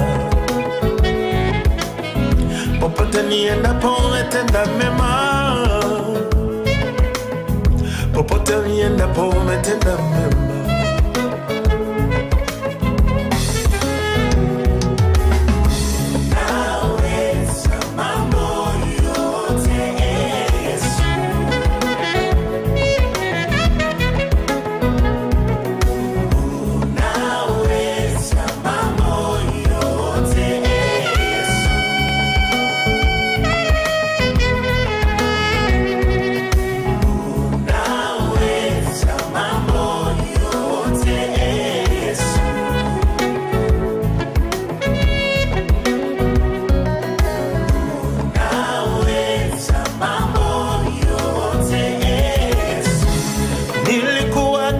Shida kulia wakati wote, nilitafuta msaada, nani atanisaidia? Nilikaa katika mateso siku nyingi sana, ila leo ninaimba Yesu anaweza. Nilikuwa katika shida kulia wakati wote, nilitafuta msaada, ukanisaidia. Nilikaa katika mateso siku nyingi sana, ila leo ninaimba Yesu anaweza. Yeah. Unaweza yote Baba, hakuna linalo kushinda.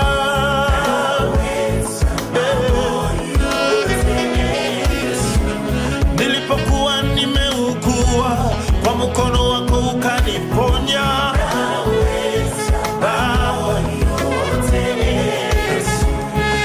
Katika mapito ukasimama upande wangu, hujawahi niacha.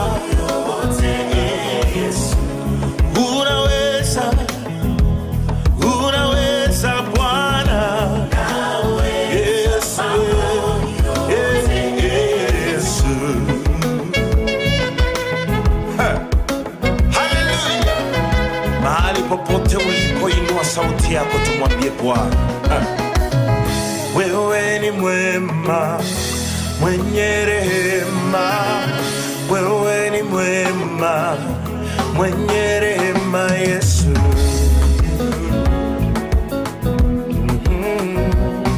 Oh, wewe ni mwema, mwenye rehema. Wewe ni mwema, mwenye rehema Yesu. Wewe ni mwema Baba.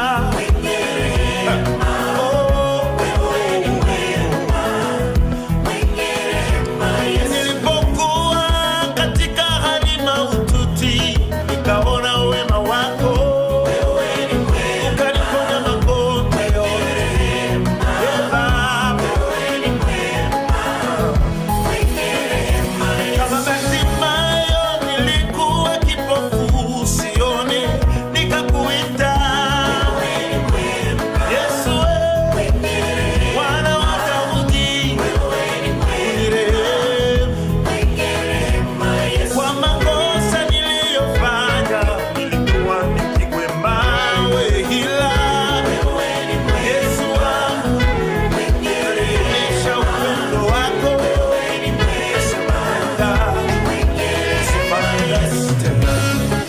Nilikuwa nimelemewa,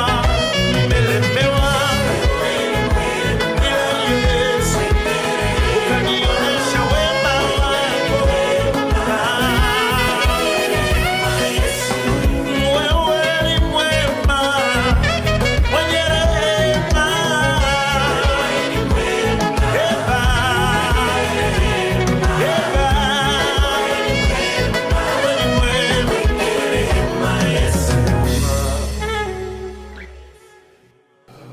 Alright, and welcome back again to Kirk in the Morning. Karibu tena sana in case you're joining us right now. And the melodious voice you've just heard from that song ni wimbo wake Miracle Prayer. Yes. Karibu sana kwenye studio. Asante sana, nashukuru mtu wa Mungu.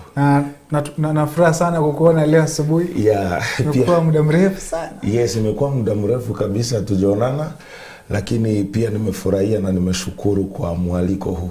Asante sana kwa kufika leo asubuhi. Kwanza tuanzie hapo mahali ambapo tumemalizia. Yes. Kuhusu muziki wako. Yeah. Ni muziki ambao unasikika sana. Na ukisikiza kwamba zile lyrics ni mzito pia na zinaeleweka rahisi. Kwanza unaanza aje kutunga nyimbo zako? Kwanza nyimbo kutunga nafikiria ni kipaji. One ni kipaji kwa sababu mtu anaweza kuwa na sauti nzuri lakini hana hiyo capacity ya kuandika nyimbo. So ni kipaji. Na pia kukuwa na muda mzuri sana wa kutulia ili kwamba upate mashahiri mazuri sana. So nashukuru Mungu kwa sababu nilikuwa na muda mzuri wa kutulia, nikifikiria wema wa Mungu, nikifikiria mara ngapi Mungu ananilinda, ananitunza. So na nikamwambia tu Bwana wewe ni mwema. Ni mwema. Yes. Kama hiyo ni ngoma moja safi kabisa. Nashukuru sana. Alafu kuna mtu ambaye sasa hivi anakutazama anasema safari yako ya muziki imekuwa vipi? Hebu tuambie safari yako ya muziki imekuaje hadi kufikia sasa wakati ambapo unaweza kuimba muziki na pia kufanya ngoma ambazo zimefika kiwango cha juu? Yes, nashukuru sana kwa wale ambao hawajui safari yangu ya muziki. Kwa watazamaji, Miracle, mimi nimeanza huduma nikiwa mtoto mdogo. Nimeanzia kanisani, tumelelewa kanisani kabisa. Na wakati ambapo tulikuwa kwa Sunday school, pia tulikuwa na kwaya ya watoto. So hapo tuna miaka 4, 5, 6. So tumeanza kutrainiwa hapo kanisani. So uimbaji wangu niliuanza hapo tukiwa watoto wachanga sana. Na wakati ambapo nilianza kukua serious sasa, ninajua sasa hii muziki, kumbe uimbaji mtu anafaa kuenda hivi, anafaa kutia bidii, anafaa kutunga nyimbo, ni kutoka mwaka 2002. Hapo kabisa ndio nilianza kuwa very serious kabisa na uimbaji. Lakini bado tunaendelea kupambana pole pole mpaka tufike mahali ambapo tunatamani pia kufika. Hivi kwa sema umeanza kuimba ukiwa mdogo sana. Mtu anaweza kuwa anajiuliza ulianza kuimba wapi? Yes. Wakati huu ulikuwa wapi na unajua? Manake ni historia. Ukisema tu uko ni kitambo sana. Kwa hivyo ni safari ndefu. Mtu anaweza jiuliza ulianza kuimba wapi? Manake sasa hivi tayari wengi wamekujua mwanzo kama uko wa Kenya. Yes, mimi nimetoka nchi ya Kongo. Nimezaliwa hapo katika mji ambao inaitwa Goma. So hapo ndio mahali ambapo nimezaliwa, nikaanza kujifunza music na nikajifunza guitars, kucheza guitars. Cause Kongo huko nyumbani watu wengi ni waimbaji ni wengi sana. Pia wanamuziki ni wengi sana. Yaani kunaweza kuwa na boma fulani, lakini kwa hiyo boma hakutakosekana wanamuziki wawili. So hapo ndio mahali ambapo nimeanzia muziki wangu. Nimetoka huko nikitrainiwa. Nashukuru Mungu pia kwa huduma nikakutana na mtu ambaye alikuwa ni mchungaji, akapendezwa sana na uimbaji ambao nilikuwa ninafanya, akapendezwa sana na huduma ama kipaji ambacho Mungu ameweka ndani yangu, na akaamua kunileta Kenya. So hivyo ndio nilikuja Kenya 2010. Yes. Na kwa tangu utoke sasa Kongo uje Kenya, safari yako ya muziki itakuwa vipi sasa? Safari yangu ya muziki ukweli ni kupambana. Kuna changamoto nyingi sana. Kwanza kwa katika nchi ya ugeni ni ngumu kiasi. Kwa sababu sometimes unatafuta huyo mtu ambaye atakupush ili kwamba ufikie hapo mahali ambapo unatamani kufika, lakini inakuwa ngumu. But nashukuru Mungu kwa sababu kuna Wakenya wako na roho nzuri sana. Wakenya wanatukubali, wanasimama na sisi, na nimeanza ona mambo yanakuwa rahisi tu. Yanakuwa rahisi, Mungu anafungua milango, hakuna hiyo kung'ang'ana sana. Na tuongelelee kwamba wewe wakati umefika Kenya na ukaanza pia kuimba muziki zako. Huduma yako ya muziki ukiwa Kongo na Kenya imekuwa na utofauti mgani? Imekuwa na utofauti kubwa kwa sababu Kenya nimechukua kama nyumbani. Uwezi imagine hata nikienda Kongo kutembea wiki moja ama wiki mbili na feel hapana, inaomba nirudi nyumbani kwa sababu nina miss home. So Kenya imekuwa ni nyumbani. Afu pili nimechukua Kenya kama my prophetic land. Yaani nimependa kwanza nchi ya Kenya sana. Afu mimi mwenyewe ninakiri, nasema hapa katika nchi ya Kenya Mungu atanibariki. Hapa Kenya Mungu ataniinua kupitia hiki kipaji. Na nimeona kumekuwa na utofauti kubwa. Cause hapa nimeinuka zaidi ya nyumbani. Yes. Ukiangalia muziki za kule Kongo ulikotokea na za injili sasa na muziki ambayo inatolewa hapa nchini Kenya, kwamba ukiangalia kati ya mataifa yote mawili unaona kuna usawa upi wa kimuziki au tofauti upi wa kimuziki? Utofauti huko ukweli. Hiyo ni swali ngumu, but utofauti huko nafikiria Kongo watu hawako busy sana kwa muziki. Kenya watu wako busy. Ni wafanyabiashara na ni muimbaji.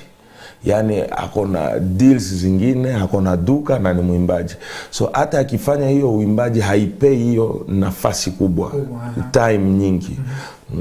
Kwa sababu labda ataenda even kwa makanisa ambazo tunashiriki, wakati mwingine tunaenda jioni tu, labda ni saa 11 6 hapo watu wametoka job, ndio tufanye practice ya 1 hour 2 hours.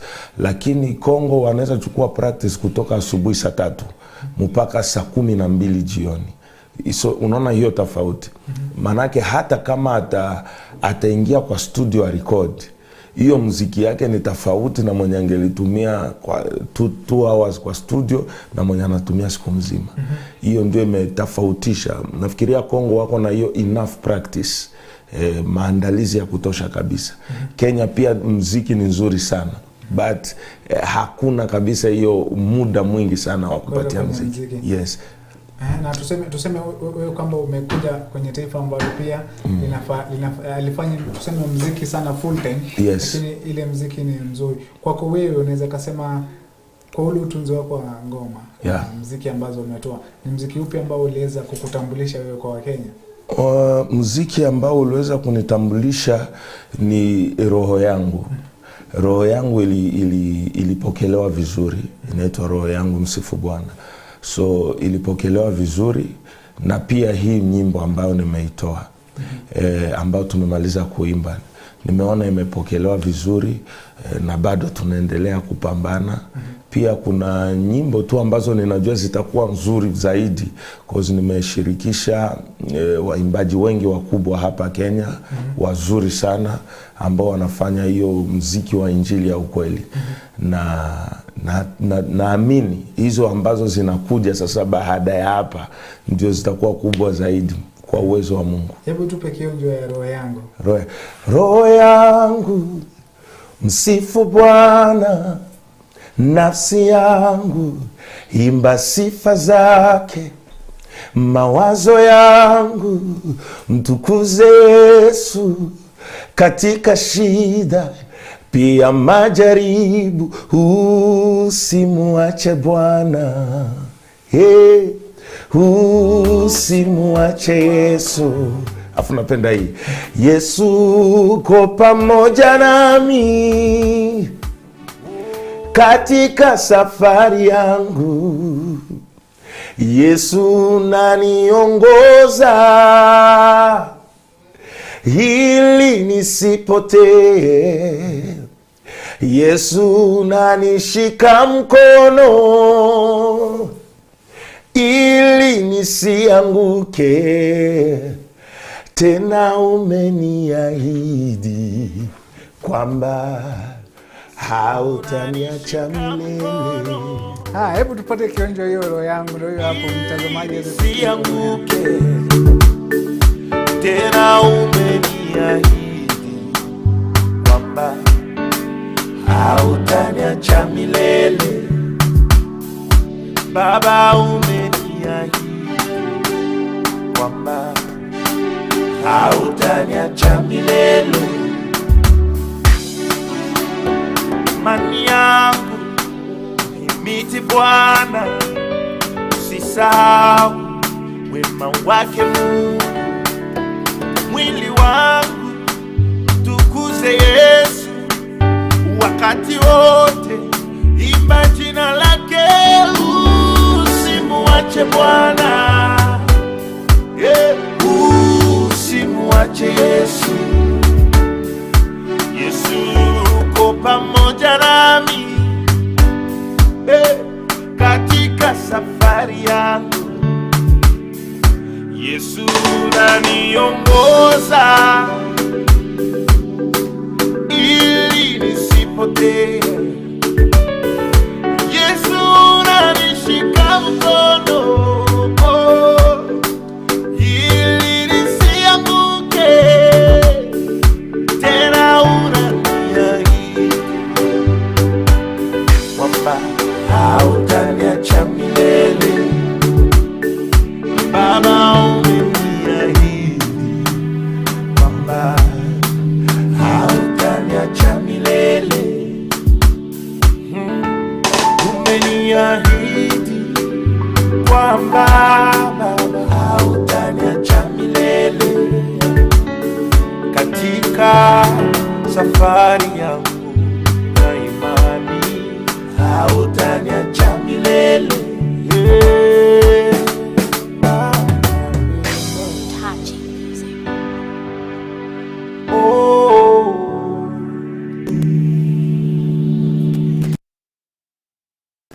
Ngoma safi sana hiyo. Hiyo ni ngoma ambayo ukisikiza pia unasikia kwamba uliandika kwa utunzi mkubwa sana. Ukweli. Na utunzi wako mwanzo kabisa, nini wewe inakuinspire kuandika? Vitu tofauti.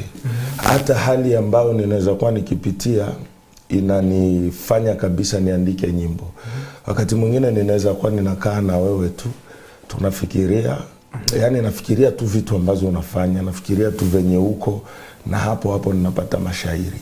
So hii nyimbo ya roho yangu, wakati ambapo niliandika nilikuwa katika changamoto mpaka ninajiuliza hii nitatoboa kweli? Hii mbona imekuwa ngumu sana? Yani ufike hiyo mahali ambapo una give up. But wakati ambapo nilikuwa nikiomba usiku, nasema hapana, kitu ambacho ninajua hata kama hii hali ambayo ninapitia ni ngumu, hata kama ni nzito, ninajua Yesu yuko pamoja nami katika hii safari. Na ameniahidi kwamba hata niacha milele. Unajua ni kitu kizuri sana wakati ambapo unatumikia Mungu na uko na ahadi. Tunajua kwamba hata kama tunapitia mapito, Mungu hatatuacha. So ikanitia moyo sana, na ndio nikapata hizo maneno, nikasema ninaamini Mungu katika safari yangu hata niwacha. So hata kama kuna shida, hata kama kuna changamoto, roho yangu msifu Bwana. Yes. Na wewe katika hiyo utunzi yako yote, na umezungumza kwamba una mipango za umefanya muziki na wasanii wakubwa hapa nchini. Yes. Na pia unatarajia kufanya na wengine. Ndio. Kufanya kazi na wasanii wa hapa nchini, yes, Kenya imekuwa vipi wewe? Kufanya kazi na waimbaji wa Injili Kenya ni vizuri sana. Upande wangu imekuwa ni nzuri, lakini pia inahitaji kwanza wakukubali, kwa sababu waimbaji ambao wako na jina kubwa sio rahisi. Mungu akishainua mtu amemuinua. But inakuwa vizuri, na katika vision ambazo niko nazo nilikuwa ninatamani sana kufanya nao, ili kwamba tuweze tumtumikie Mungu wote pamoja. Kwa sababu nimekuja gundua kuinuka peke yako ama kufanya kazi peke yako ni vigumu. Tunahitajiana, tunahitaji watu. Ndio maana very soon nita release nyimbo ambao tumefanya na Guardian Angel, kina Eve Bahati tumefanya, Solomon Mkubwa tayari, na tunafanya na Evelyn Wanjiro, wote, Pastor Tumaini. Very soon kabisa tutakuwa tukirelease kazi after kazi. Umezungumzia hapo na pia ukagusia collab na Solomon Mkubwa. Na tayari umeshafanya muziki mmoja na Solomon. Tayari. Ikakuwa vipi nyinyi kufanya kazi na Solomon? Kwanza ninampenda sana. Ni mkubwa wangu, ninampenda sana. Wakati ambapo wao walikuwa wakiimba, sisi tulikuwa tukiwaangalia hapo.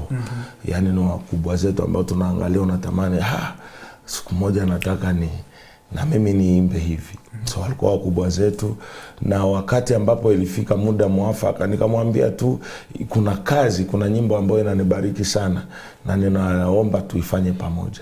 So haikukuwa na mambo mengi, kwa sababu kwanza ni rafiki wa karibu, ni ndugu.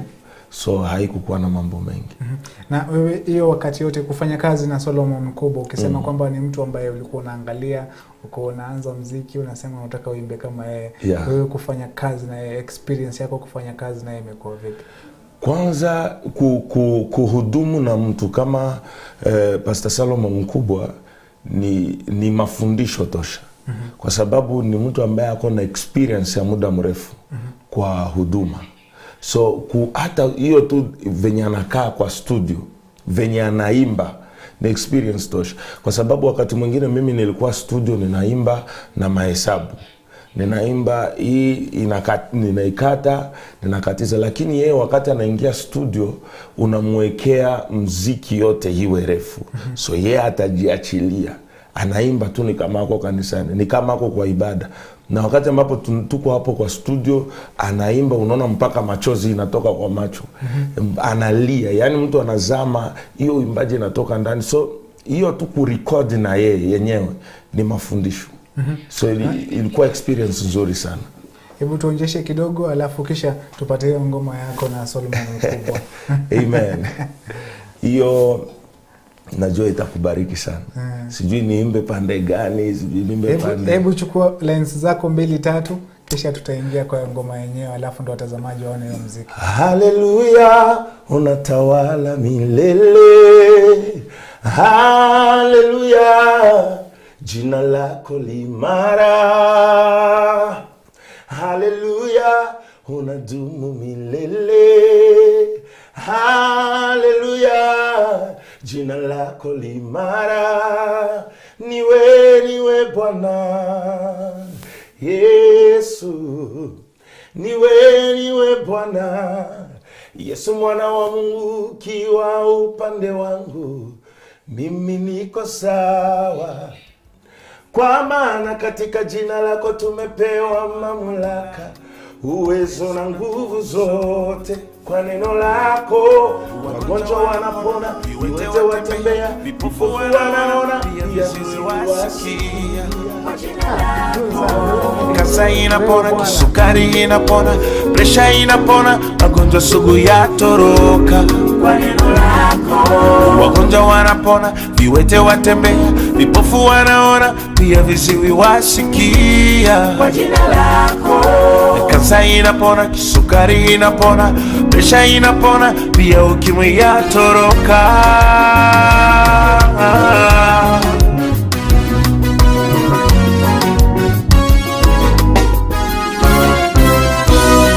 Haleluya, unatawala milele. Haleluya, kimbilio ni wewe. Haleluya, jina lako limara. Haleluya, linadumu milele. Niwe Bwana. Ni wewe Bwana Yesu. Niwe Bwana. Mutenda maajabu na ishara ni wewe. Niwe Bwana. Ni wewe jemedari wa vita. Niwe jina lako limeinuliwa zaidi ya majina yote. Niwe Bwana. Niwe Bwana. Oyo umejitukuza toka misingi ya dunia Bwana. Jina lako halijawahi daiwa na mtu.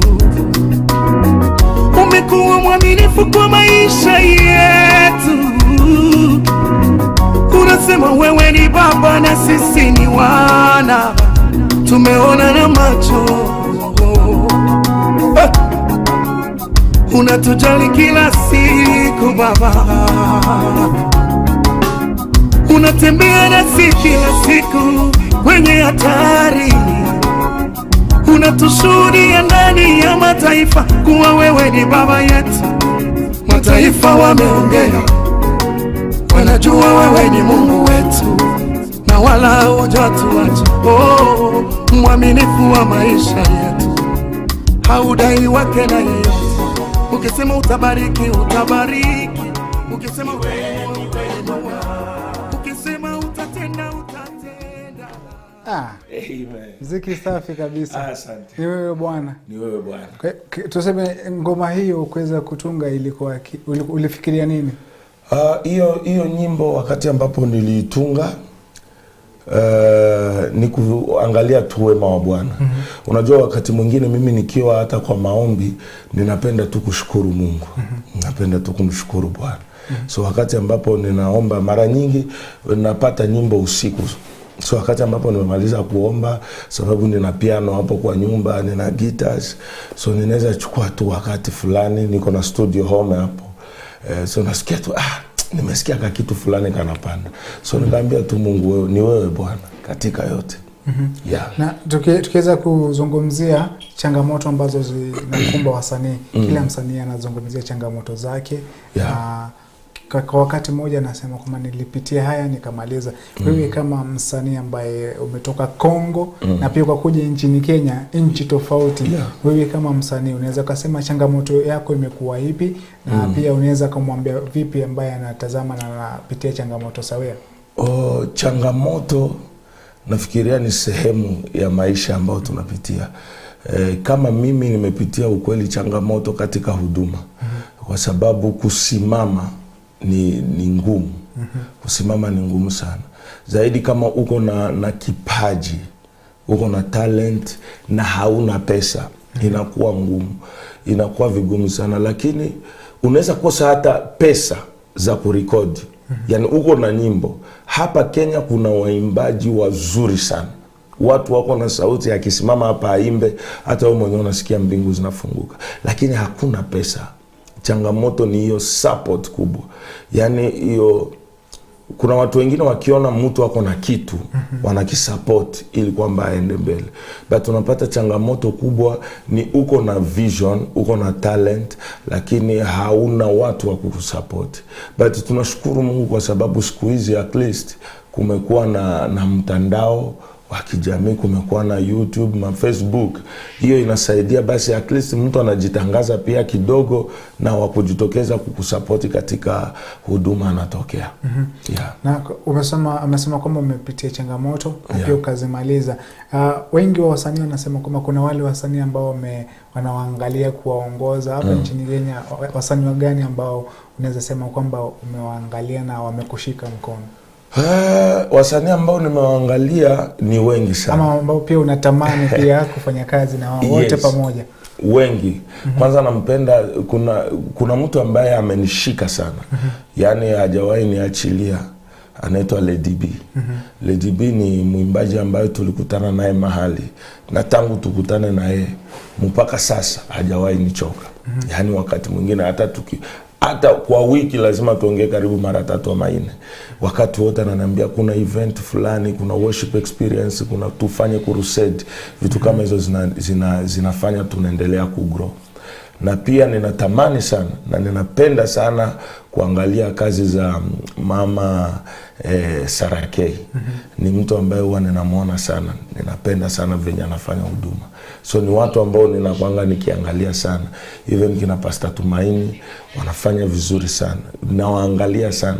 Kina Evelyn Wanjiru, kina Eunice Njeri wanafanya vizuri. So nawaangalianga nasema one day nataka niwe ninafanya standards kubwa hapa Kenya kama hii. Umesema sana unatamani sana kazi zake Sarakei. Sarakei, yani mama huyo anapenda sana kazi zake. Kazi mjumbe utamfikia. Sana.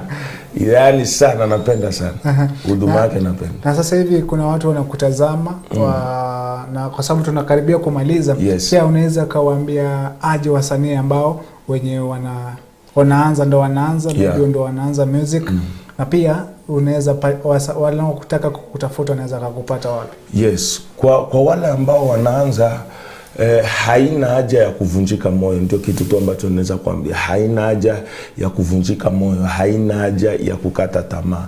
Kama umeanza kuimba, kama umeanza uimbaji, endelea. Biblia inasema, Mungu anaambia Yeremia, niite nitakujibu, nitakuonesha mambo makubwa usiyojua. Kama anasema atamuonesha mambo asiyojua, maana yake kuna kitu ambacho hakijui.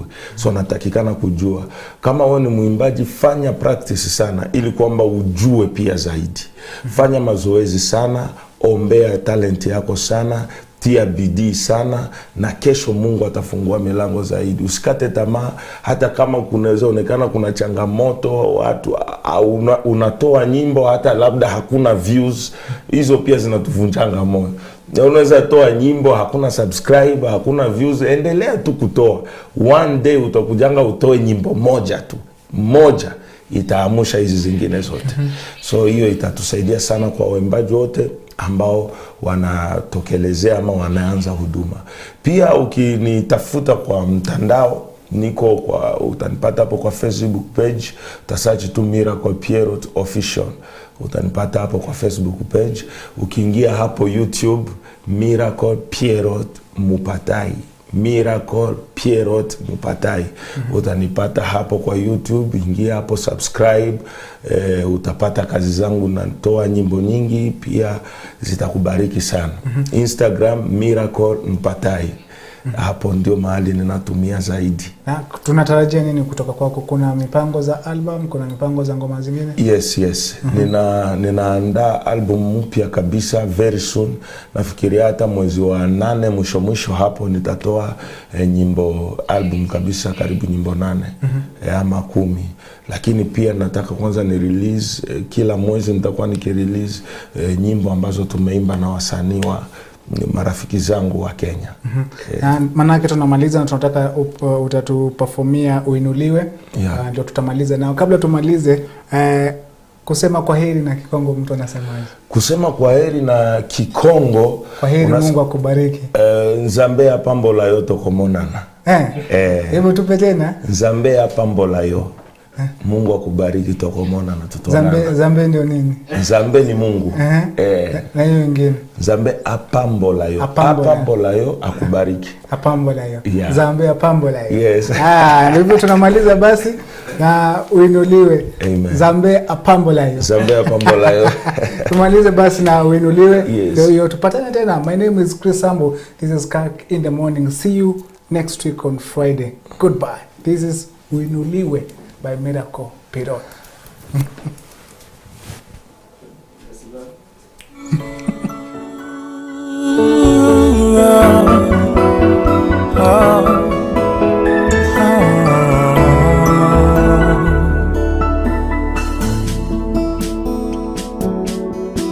Lazaro kafufuka, Bartimayo kaona, kalisha 5,000 ya watu, katembea juu ya bahari. Yesu matendo yako ni mengi mno, siwezi kuyaeleza. Nimeamua kuimba Uinuliwe.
Jina tulilopewa, jina hilo ni lenye mamlaka.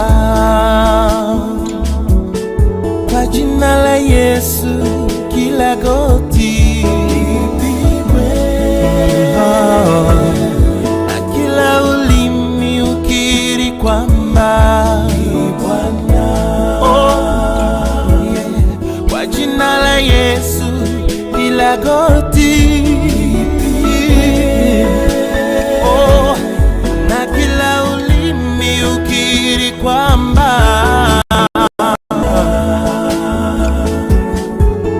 wakuu wa inchi, wachungaji na waimbaji, watu wote tumuinue, maana Yesu ndiye mwenye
mfalme